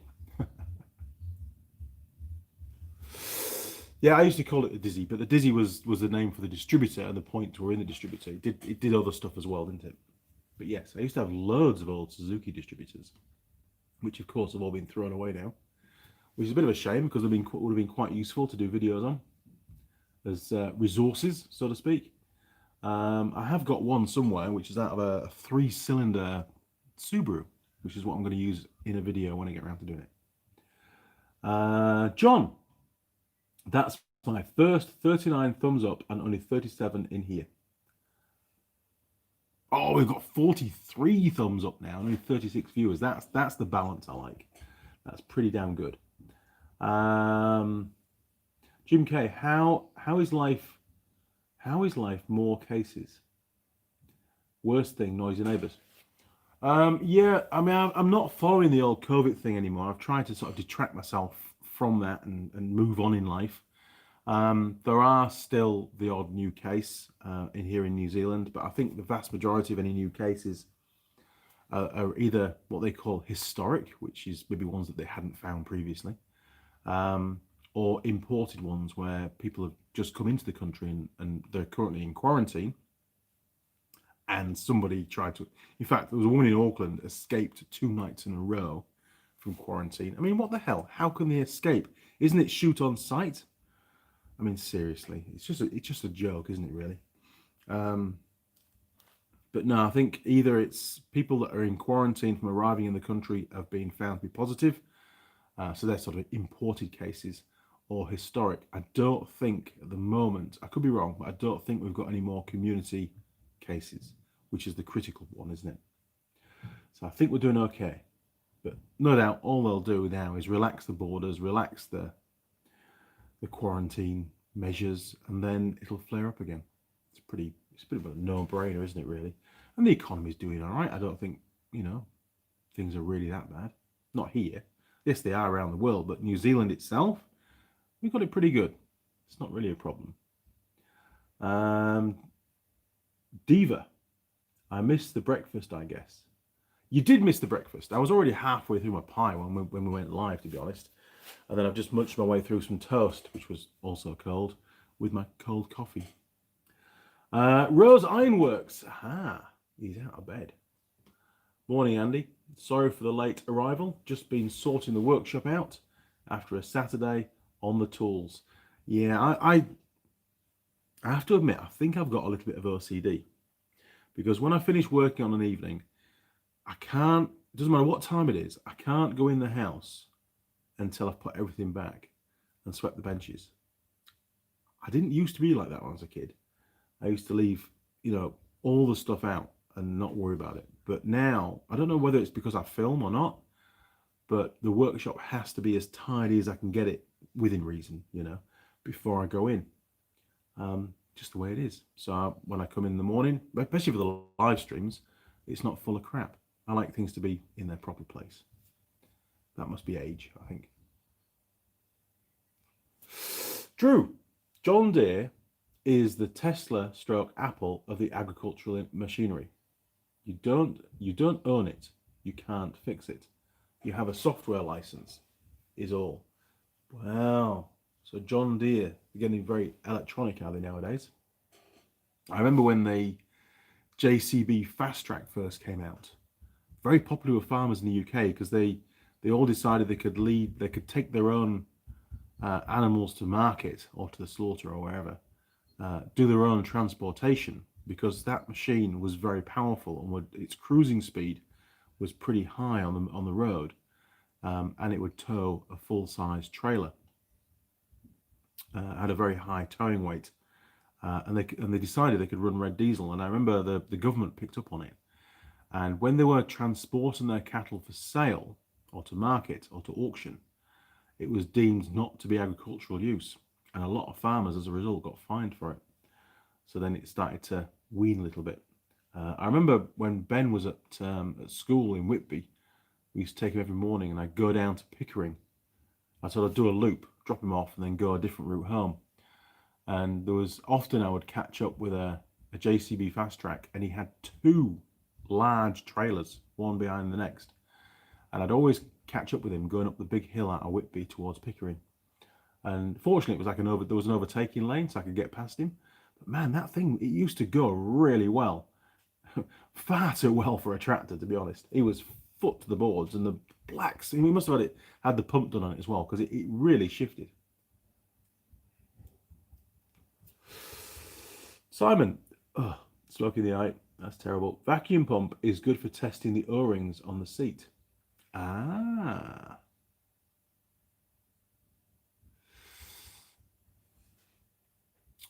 Okay. That would work. As long as the seat's protruded. Yeah, good call. That's a good one. I like that. Rose Ironworks. Yep, got to keep it tidy and clean. Especially when you have a 3.5-year-old about. I don't have that problem anymore, fortunately. There's no kids living with me anymore. They've all moved on and doing their own thing in life. And they're all doing really well. Very happy for them. Ben recently got promoted to workshop manager. Or service manager, I suppose you'd call him. For one of the large... It was Bike Barn, and then it just got bought out by 99 Bikes from Australia. So he's doing really well. And he's actually had the opportunity now to buy some shares in the business, which he's contemplating on doing, because the business is growing really well at the moment. So I need to have a long chat with him about that and look at the criteria before he goes ahead, because he works hard for his money. He doesn't want to give it away. Jim K, been a long week, Andy. Looking forward to Sunday. I don't think I'll be doing much myself. I'm pretty burnt out at the moment, to be honest, Jim. It hasn't just been a long week. It's been lots of weeks, and it really is starting to come to a head now. Yesterday, when I was doing the ROV, man, just trying to find I looked in every drawer in the workshop trying to find some motivation, and I couldn't find any anywhere. I got it all done, but you know how you just sort of plod on and get a job done? I wasn't really in the mood for it, to be honest, but it's done now. John, how's the ponytail growing? I get so much flack. I was down at the pub on Thursday night with Ashton, a good friend of mine, one of my ex-students, and believe it or not, Tool Girl Holly was there as well, which was very nice. And both of them, well, mainly Ashton, actually, to be fair. Holly's pretty lenient when it comes to that kind of stuff. She thinks it's fine. Ashton was giving me some serious shit over the ponytail, and I don't know. You tell me. It is definitely growing. You see that? So I don't know. The more it's there, and the more that I tie my hair back like that, the better it is in the workshop. I just don't get hair in my eyes and stuff anymore. And I'm sort of getting used to it. It might well be the new look for Andy Mechanic. And I mean, there's nothing to be ashamed of. It's just a ponytail. I mean, I know it's normally found on girls, but a lot of guys have ponytails. One thing I'm not doing is going down the man bun route. That isn't going to happen. So if it continues to grow, then it's going to get long, isn't it?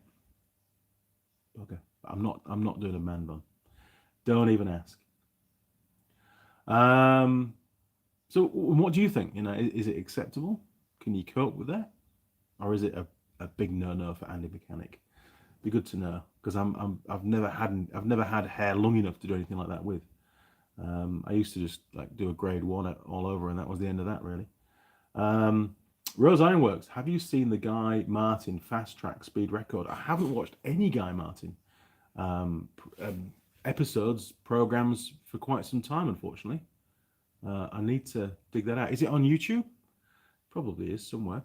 Garth, I've replaced the points on my massive Ferguson 35 with CDI, and it starts heaps easier.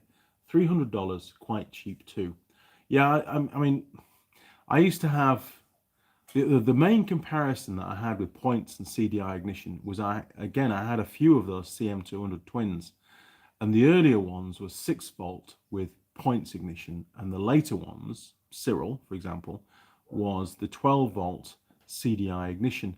And Cyril it just started so much better. It went so much better. It was awesome. I was speaking to Rick down at MCR, and I know you can't read it, but that's MCR's sticker just there on the toolbox, about the Dana kit, and he fitted it to his race bike. He has an old classic race bike. I'm not too sure which one it is. And he also has a dyno.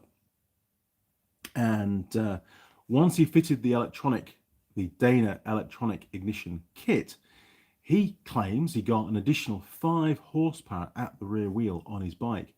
And that's a huge increase, over the stock. So, not only is it going to be more reliable, the ignition's going to be a lot more accurate. The spark should be a lot stronger. You should get more complete combustion. An ignition at the right time, which is critical, based on engine RPM and loading and so on. And therefore, you're going to get more out of the engine. So I think there's a lot of benefits of going to electronic ignition, which is the main reason why manufacturers have done that, because if you burn all the fuel, your emissions are a lot better as well. The last thing you want is unburnt fuel coming out of the exhaust. That's bad, isn't it? Rose Ironworks, 106 mile an hour or so. What's 106 miles an hour or so?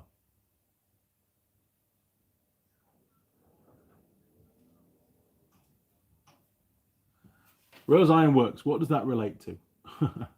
Jim Haynes, is your son also a Teng Tools guy? Ben has a mixture of tools, to be fair.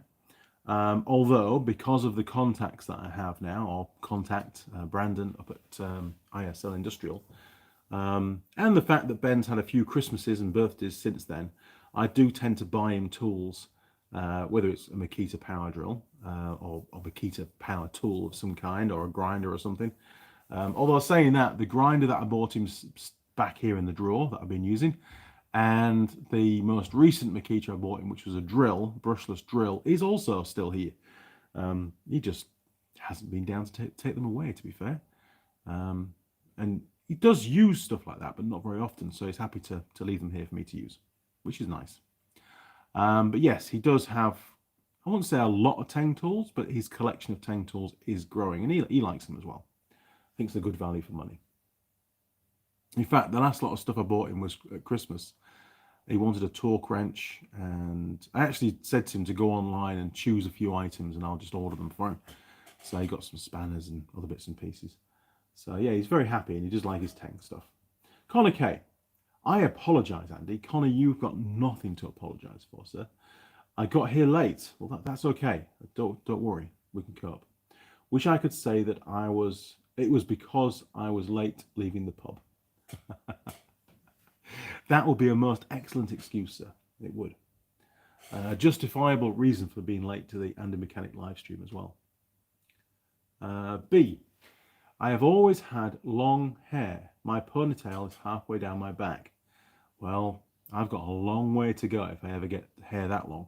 I think probably, I mean, I do get a bit concerned now when I am combing my hair to try and get it all in one place to, tie up. It's quite surprising how much hair comes out on the comb. So it might be a short-lived thing, and it may well be that my hair will not grow. The hair won't stay in place long enough to grow that long. So I don't know. Once it all starts falling out, I'll just shave the whole lot off and have done with it. It'll be a completely different look again, wouldn't it? Rose Ironworks, just keep it out of the lathe, Chuck. What? Rose Ironworks, yes, on his channel. I have no idea what you're talking about, Rose Ironworks. What? Oh well. Drew Dastardly, I had a magnificent head of hair back in the 90s. Iron Maiden, Guns N' Roses, Metallica. Good man. Oh, geez, come back. Oh, okay, sorry. We're talking about yes, Guy Martin. Right, yes, on his channel. I'll check it out. Drew Dastardly, I had a magnificent head of hair back in the 90s. Iron Maiden, Guns N' Roses, Metallica. I wore it in a ponytail often. I feel vindicated. I do. John, keep sing the hair menu. Lol, mine is halfway down my back. 14 years I've had it. Wow. Fast track record. I'm gonna have to watch it now. Rose Ironworks, definitely. Jim Haynes, Dana was the choice of Harley Davidson for the XR 750 race bikes. Well, it looks like it's good gear. It really does. Simon, does Ben not just nick your tools? He has been known. In actual fact, the most recent one that I thought Ben had taken was it's a blue funnel, we call it. It's a really long reach funnel. It's got a small head to it. It's perfect for filling up the oil on the ATVs and ROVs, the engine oil, and I couldn't find it anywhere. And when I came to pull out all this racking with Mrs. Mechanic to do the steel work, there it was at the back of one of the shelves, tucked down, hidden. Yeah, Ben hadn't taken it, and I had to apologise to Ben. I hadn't mentioned it to him. I just, under my breath, apologised. That's all right, Ben. It's all good. It wasn't you this time. Rose Ironworks, JCB hold the world speed record for the fastest tractor. Yes, I saw a post on that. Looked a fair machine as well. Simon Rawl, does Ben not just... Yes, he does. He does now and again. Off-road fan, the fastest JCB fast track drove 153 miles an hour. That's mental. That's not a tractor, that's a bullet. Rose Ironworks. Oh, okay, lol. Guy Martin, lol. Yeah, I got there in the end, slowly. God, I'm useless. All these multiple conversations going on. Rose Ironworks, change of subject. What's your setup for live stream? Are you using your phone and laptop? Yes, I am. I'll show you. So at the moment, you're on my phone, my Samsung S20, and then, wait for it, we've got the old laptop, which is connected to the internet through a different connection, and of course I can see all your comments down there. So that's why I'm not looking at the camera all the time, because I'm looking at the comments. Now, of course, the comments do also pop up on the screen on the phone, but only from time to time. Oh, that's terrible. There we go, that's better. Only from time to time. So they're there now. And I actually find them it sort of gives me a little bit of a heads up, but I find it quite distracting on the phone, because then I've got to find the same comment on this screen. But that's just because I'm old. I think if I was, a generation younger, it would be intuitive. It would just work. John, Guy Martin is a good friend of mine. Really? Well, John, maybe we'll just mention Andy Mechanic to him. Let's find out if Guy Martin has heard of Andy Mechanic, because Andy Mechanic certainly heard of Guy Martin, obviously, like we all have. He's an amazing chap, and what's the word? He's quite humble, isn't he? He just does some amazing stuff, and it just seems that it's just normal to him. And he doesn't really brag about it, you know. He just gets in the vehicle, does the job, gets out, and has a cup of tea, basically, and then goes back to work working on trucks. I think he does still work on trucks. That was the last I heard, because he still has a day job.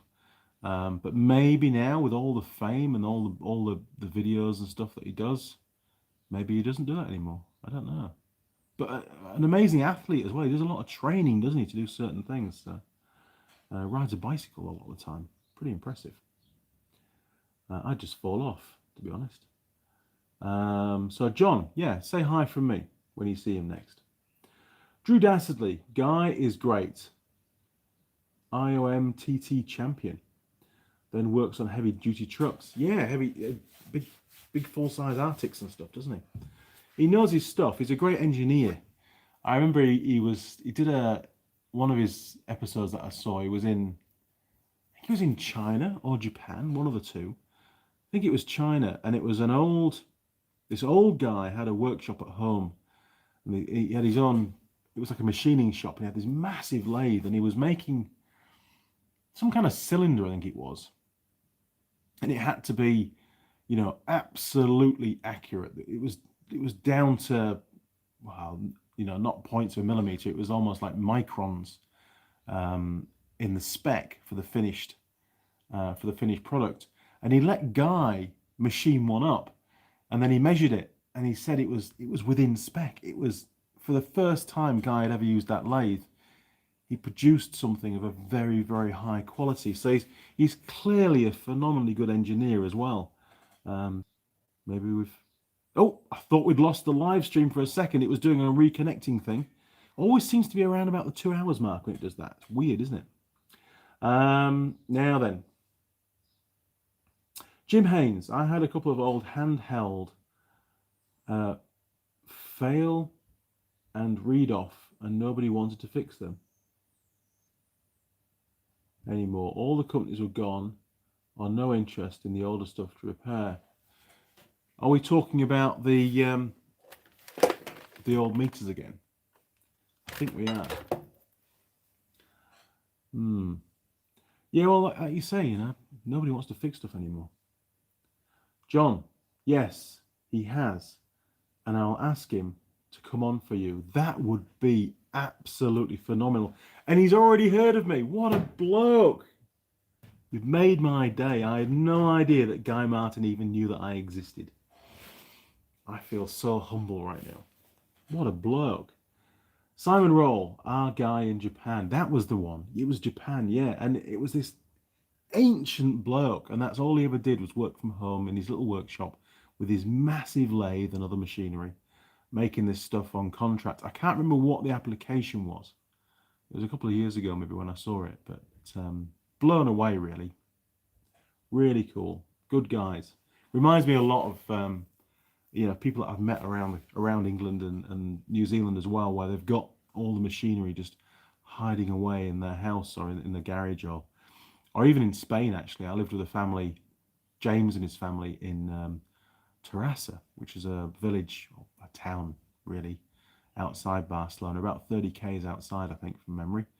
And he had an old house, and I've been there about a week, and then he says, "Oh, I'll show you the workshop." And I'm like, "Well, I haven't seen the workshop. What are you on about?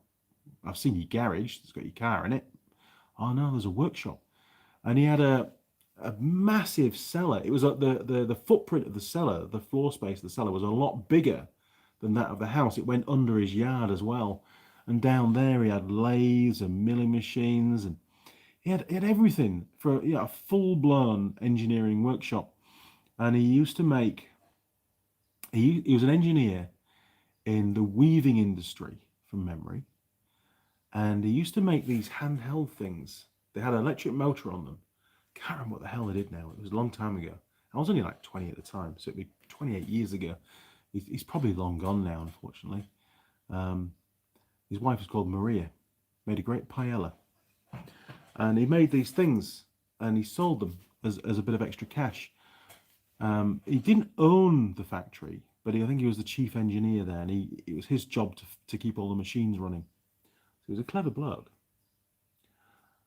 Jim, yes, the meters they showed dwell of, even though the gap was right, the dwell was off. Checked with another meter, so I knew my meter had failed.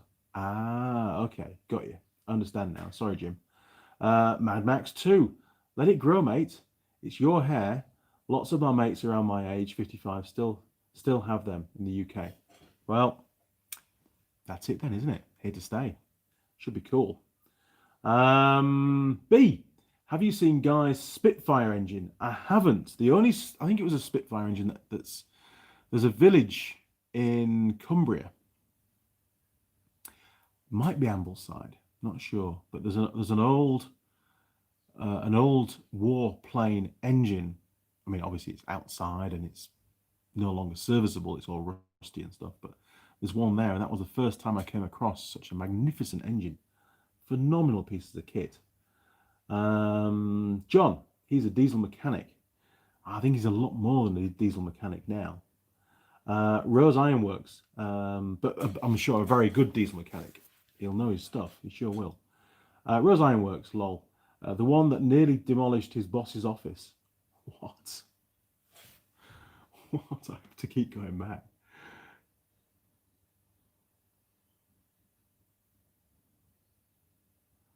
What's that relate to now?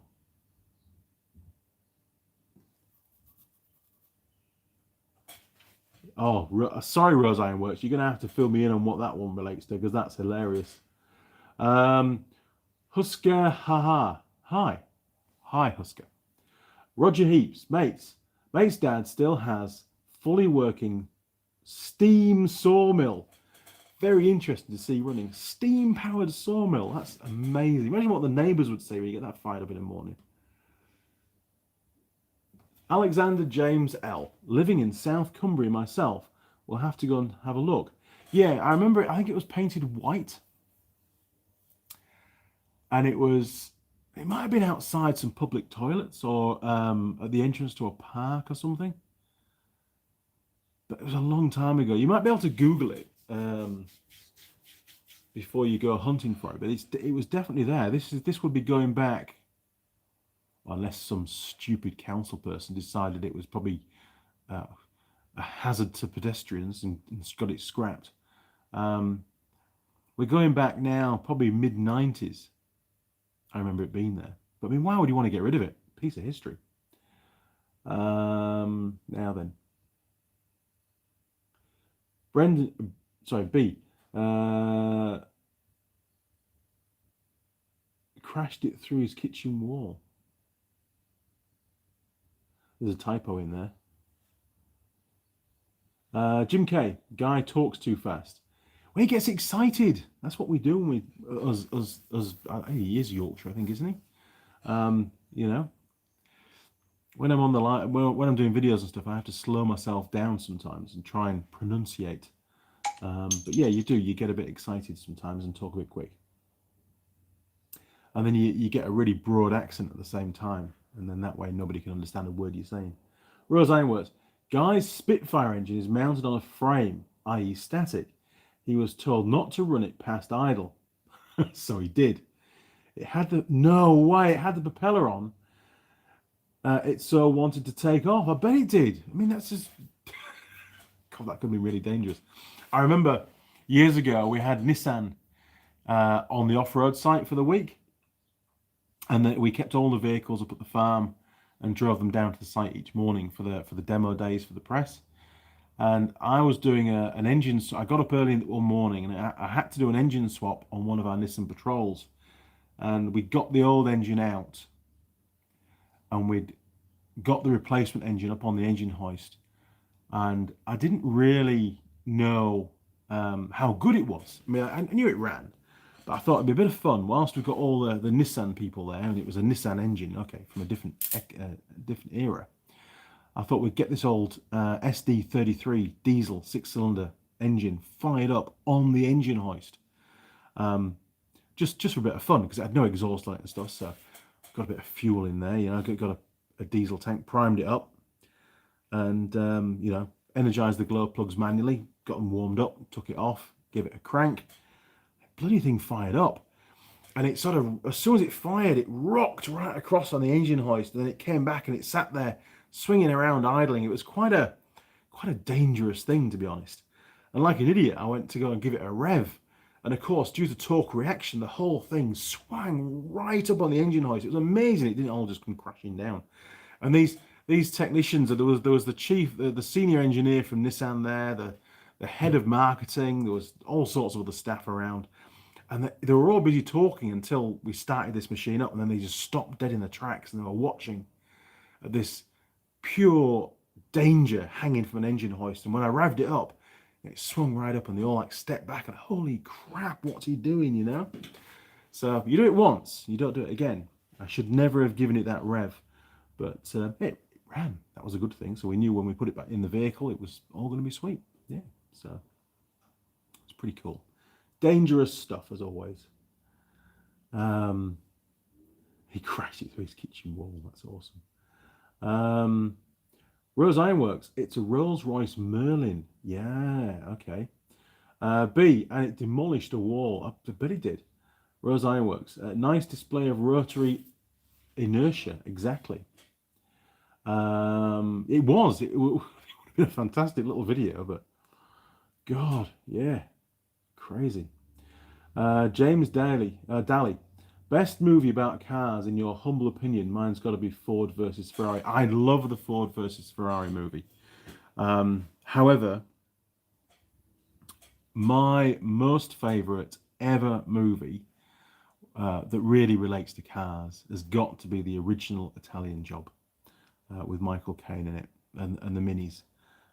It's all, I love watching that. The new one, the sequel or the remake of it, it was not a patch on it, to be honest. The original, you know, where you're only supposed to blow the bloody doors off, that one, just an absolute classic. I love watching that movie. I haven't seen it for a while. I've got it on DVD somewhere. Maybe I should watch it again. But no, it's a cool movie, really cool. Where they jam all the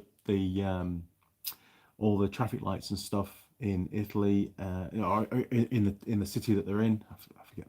Is it Turin? I don't know where it is. I forget. But also all the stunts were real. You know, they actually did jump from one building to the next in the Minis. Nowadays, it would just all be CGI.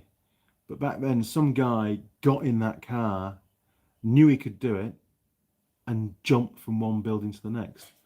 That takes some serious balls, doesn't it?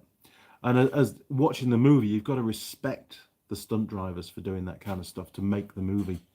Right at the opening of that movie, there's they get stopped by, I think it's the mafia,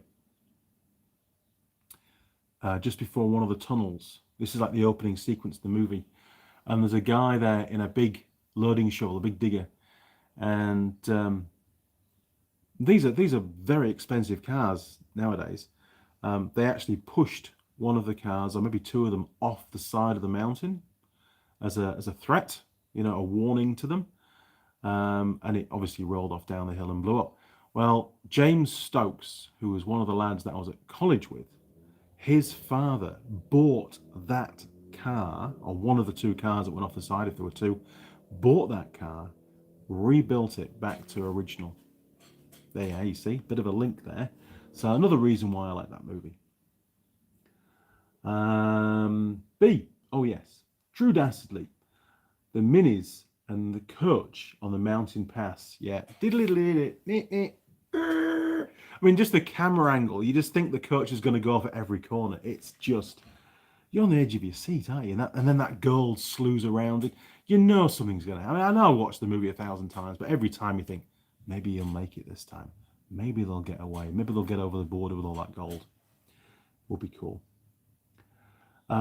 B, Is it Andy? It is Andy. Love that film. Yeah, me too. Rose Ironworks, back in the day when health and safety was a bit more sensible. Yeah, it wasn't. It wasn't health and safety. It was just common sense. You know, if you want to survive and not hurt yourself, don't do stupid shit. It's easy.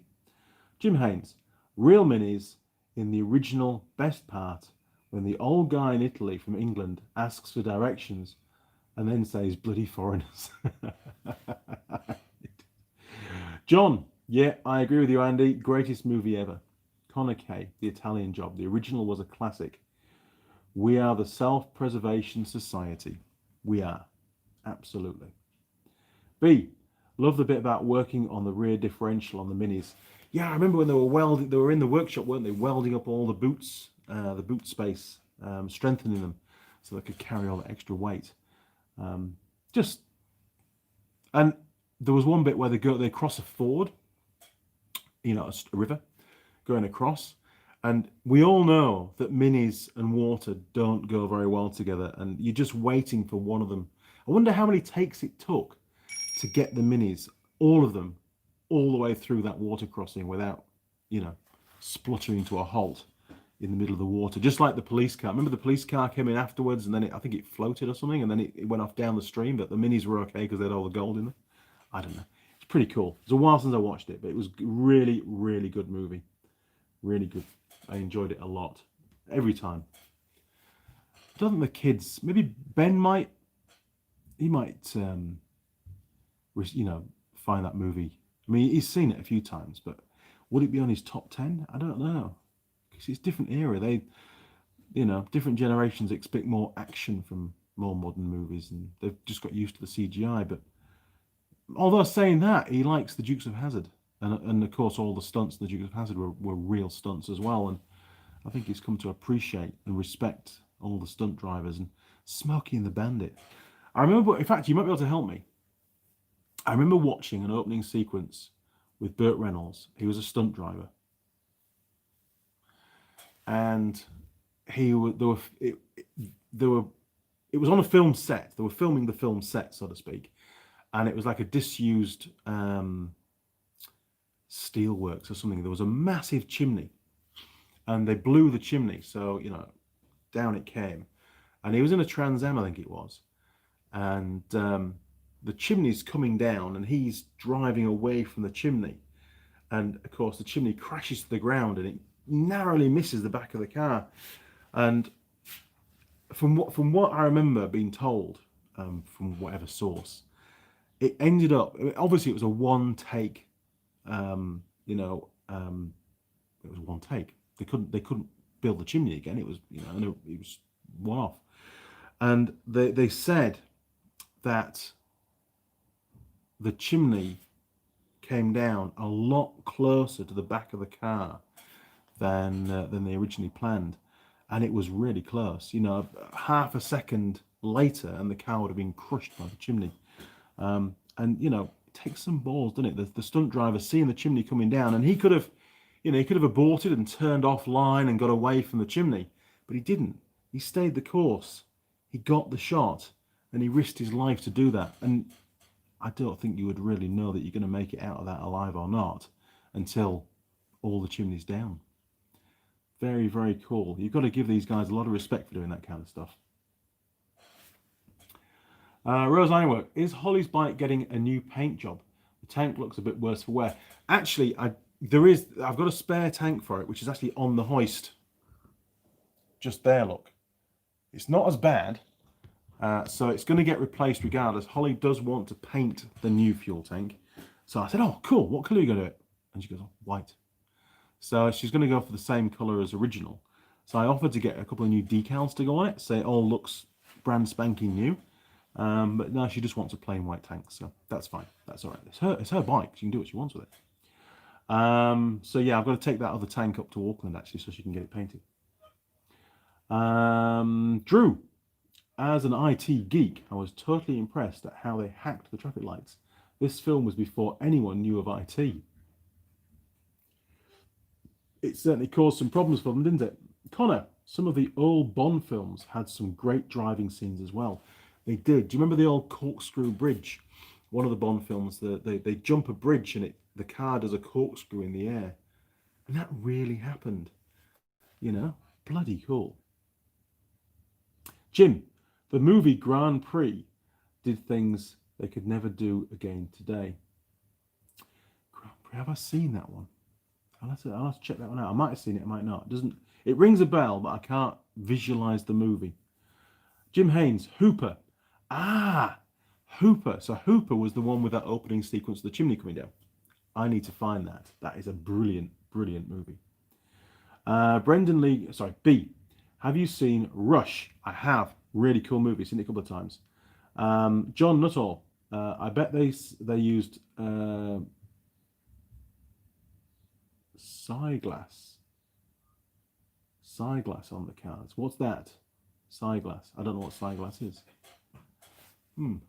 Plexiglass, maybe. You know, whether it's just basically just perspex. They wouldn't use real glass because dangerous. Simon, health and safety. Nackies put pay to real stunts. They do, but some movies now do some real stunts again. They've sort of gone away from this filling the whole movie with CGI and actually trying to do some real stuff as well. But like you say, the health and safety side of it would just make it so expensive, really, to try and do it, even if it is possible. Hamid, good morning, Andy. Greetings from Jordan. What you think about the Suzuki GSR 750? GSR 750. Let me just Google that one. So not the GSXR, GSR 750. Go away, fly. Nobody wants you. Oh yeah, so naked. It's just, looks like it's a twin, inline twin. I think it'll be all right. I don't think you have too many problems. I mean, unfortunately, across the board, really, of the Suzuki bikes now, there's been a growing amount of components that are produced in other places other than Japan, basically, and it's had an effect on quality control. Electrics, for example, stators, that kind of stuff, reg rectifiers, they all seem to fail a little bit more often than they used to do. But saying that, Suzuki, cheap bike, should do you just fine. I don't think you have any problems at all, really. Just give it a good check over first, make sure it's got good service history, and you should be all good. I haven't ridden one. I don't think I've ridden one. I may have done a warrant on one years ago. But no, it looks a pretty smart bike.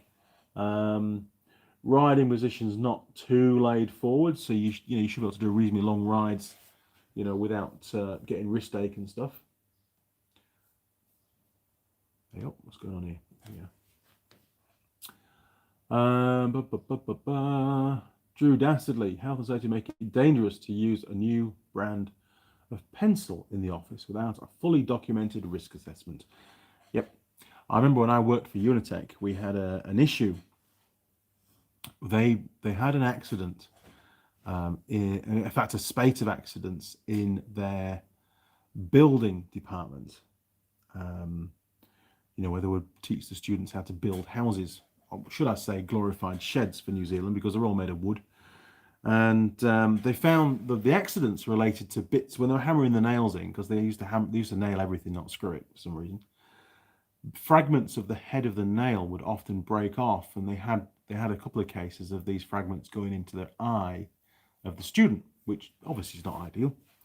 So they brought out a blanket rule that all physical workshop tasks across the board, whether it's plumbing, building, electrical, or automotive, you had to wear safety glasses at all times in the workshop. No excuses. It was just a blanket requirement. And we were teaching, and I've never mentioned this on the channel before, but this is a few years ago now, and it's all fact. A few years ago, I was teaching a class, one of my groups, and we were doing brakes, and they were measuring the internal, what were they doing? They were measuring something with a micrometer. They were measuring the piston diameter of a master cylinder or a slave cylinder using a micrometer. And with the safety glasses and the glare from the lights, they couldn't really see the fine scale on the micrometer. So they're not performing any kind of a task that can cause injury to themselves. They're just taking a reading off a micrometer. So they would lift the safety glasses up, put them on there, a bit further up their head, take the reading, and then put them back down again. You would think nothing of it. Well, we had a health and safety person at the time doing the inspection of the workshop, and they reported me, the lecturer, for this occurrence. Now, at the time, I wasn't aware that the student, and it was only one or two of the students, I wasn't aware that they'd done that. I had 18 students in the workshop in pairs, so there were 9 pairs for me to walk around. So there were 9 benches for me to go and report to and ask questions and see if I could help them with any queries that they had. And at the time, and it was shown on CCTV, that the student that had done this was to my back, so I couldn't see the fact that they'd done it, and I wasn't aware. Anyway, it got reported, and I said, okay, I can't be fully responsible for every student at all times because I physically can't see what's going on with every student at all times.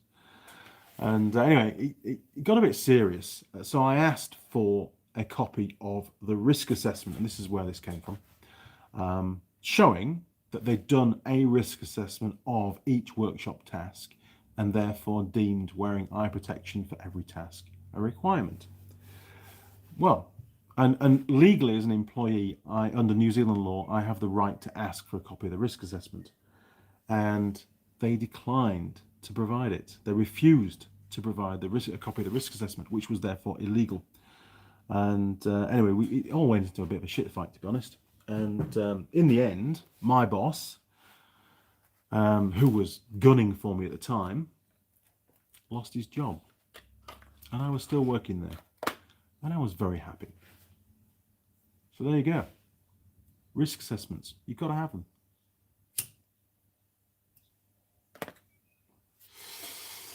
Anyway, we digressed. There's a lot more to the story that I really don't want to put out there. But, I think you get the idea. That if a company's going to do something like that, and a lot of the students were complaining that the glasses were steaming up because they were wearing them all the time. It was impairing their peripheral vision and that kind of thing, which in itself was a safety issue. So clearly a risk assessment, a true risk assessment of them wearing safety glasses all the time had not been done.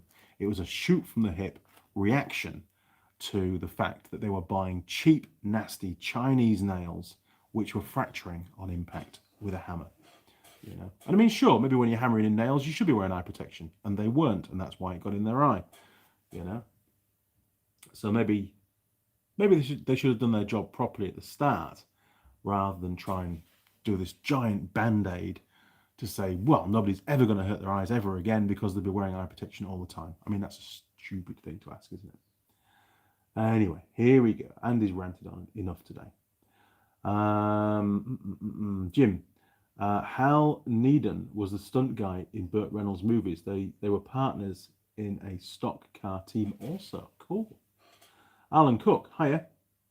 Connor Kay, some of the most entertaining driving I have seen was Jeremy Clarkson driving a Reliant Robin on Top Gear. That was classic. It was a red one, and he would every corner, oh, here we go again, and he'd roll it over.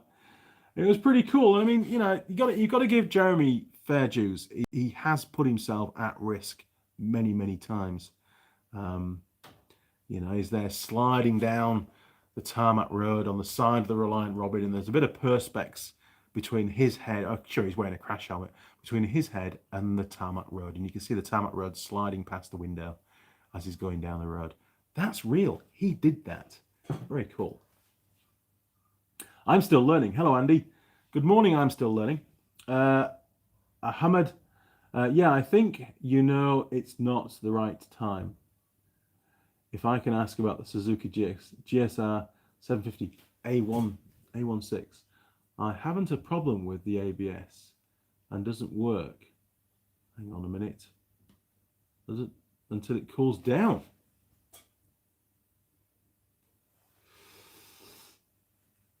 Well, there's. Is it a problem with the pump? You know, can you hear does the pump actuate? Does it just not actuate at all? There's a few things that we need to talk about on that one. Does it flag a fault code? Do you know what the fault code is? John Nuttall. Oh, it's spelt right. Silgas, the waterproof tape found on the. Sorry, I never remember anything. Dizzy, bet they use it on the Mini S. They must have done something, because there's no way it'd make it through that water in a standard format. Drew Dastardly, a hidden question. I'm already tearing my hair out. Oh my God. Well, I can read it out, but I can't make it. Okay, Drew, here we go. I'm already tearing my hair out.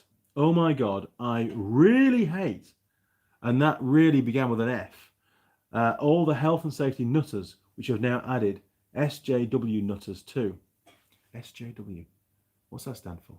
I don't get that one, but I get the rest of it, and I completely agree with you. It's the biggest problem that I see is all this health and safety stuff is obviously adding additional costs to industry. Fine, understand that. And I can see the reason for it. But we operate in a global marketplace. So if something costs, the costs increase on production or maintenance, or production of those particular manufacturing parts in the country that has all the health and safety, then the company may well then outsource to a much cheaper location, such as China, that doesn't really have any health and safety, to cut costs. And therefore, we then lose jobs because of it. That's my big issue. There should be big well splatter. It puts them at a very unfair advantage over securing orders and stuff, and trade for that kind of manufacturing. You know, and the company really is still endorsing, by using the Chinese company or a third world country for the production, they're sort of endorsing realistically the use or lack of use of any kind of PPE or health and safety implementation. So, you know, it's not really, it doesn't really stack up, does it? It just means loss of jobs, basically. Drew, I had some fun days out to Southport in a Reliant Robin. Only needed a motorbike license. Yes, believe it or not, when I was at college, before I took my full car license, which I only got when I was 20, I actually seriously considered, when I was about 18, 19, getting a Reliant Robin. For when I went to college, I thought, I'll get myself a Reliant Robin, because then I can go to uni, you know, in the dry some days if it's pouring with rain. And I had to commute from Loughborough up to York, you know, every Friday night, and you know, I could chuck all my gear in the little Reliant Robin and poodle up the M1. And Dad said to me, "You are not having a Reliant Robin. You're going to pass your car license, Mr. Young." So hence I did, and I forgot all about the Reliant Robin. We did have a lecturer. We called him Billy Balkin, I think. One of our lecturers at Loughborough College, it was, not university, Loughborough College. He had a Reliant Robin. It was a red one. And this is a true story now. So you'll be very pleased that you've stayed on for 2 hours and 24 minutes coming up, which is a very long time for a live stream. His Reliant Robin, one day, it was parked in the car park, like it always is, in the same space. He used to get there quite early in the morning. And during the day, for some reason, I had nothing to do with this, some of the lads from a different group decided, they'd obviously fallen out with the guy, they decided to roll the Reliant Robin onto its roof. Now, it caused quite a bit of damage and wasn't really a good idea, but they did it. And he you know, obviously somebody said that his car's upside down in the car park, and he'd gone outside. By the time he'd got outside, the car had caught fire and it burnt to the ground, just ashes. It was ablaze, you know. And anyway, all the students that were involved in the incident were instantly dismissed. Basically, I mean, I'm sure the police will have got involved, and they were no longer students of that college. But yeah, hell of a story. It's amazing what goes on, isn't it?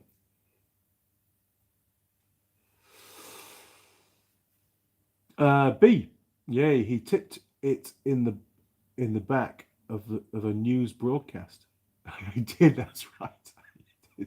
I remember that.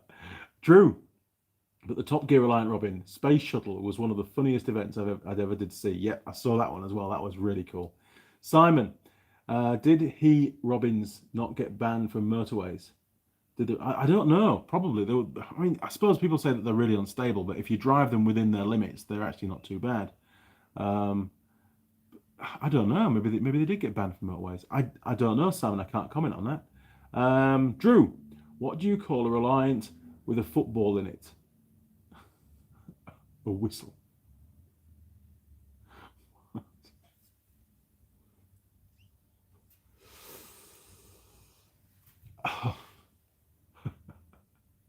I'm gonna have to try and get that joke. I didn't get the joke. I'm obviously thick. What do you call a Reliant with a football in it? A whistle. Oh, okay. Yeah, because it's that sort of shape. Yeah, I got you. Okay, good man. I got it. It's a wedge shape, and that's how. Yeah. Okay, crew. Well, I think we've run out of stuff to talk about, and I'm pretty knackered now, to be honest. It takes a lot out of you doing these live streams. It's pretty full on, but I have really enjoyed your company. And as always, if you haven't yet got your official Andy Mechanic mug, then now is the time. You can go on to that Zazzle website. There's a link in the description, and get your order put in, and it should get to you within, I don't know, 2 to 6 weeks, depending on where you're around the world. Once it arrives, send me a selfie with your cup or whatever you get, and I'll put you in that draw that's going to be held very soon, actually in December, for some Teng Tools, Forge Gear, and some more Andy Mechanic merch, including one of those really cool black jackets that I have. I won't get the jacket made up yet. I need to know who wins it so I can get the right size made. And we don't sell them, I don't think. So, you know, it'll be a one-off. There'll be me, Tool Girl, Holly's got one, and you'll have one, if you win, obviously.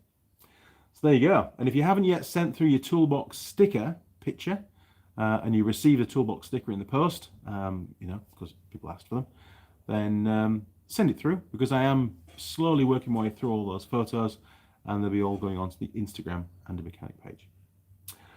All right, chaps. Oh, one more. Drew Dastley, have you never seen a whistle with a P in it? Yes, I did get it. I got it. I did get it. I got it, Drew. Sorry, I was a bit delayed, but I did finally get there. Brain's not working that well today. Oh, right. That's it. I'll see you next Sunday. Same time, same place. Enjoy yourselves. Stay safe. Don't get bogged down too much with health and safety, but do stay safe. Just implement common sense. That's what it's all about. And I'll get back to work. See you around, crew. Oh, and last before I go, there'll be another Tool Girl Holly on a DR200 video going out. I think it's Wednesday mornings they go out. And I've got enough in the can to do one a week until she comes back at the end of November. So there's quite a few videos to get through. All right, chaps. See you around. Good talking to you. Cheers. Over and out.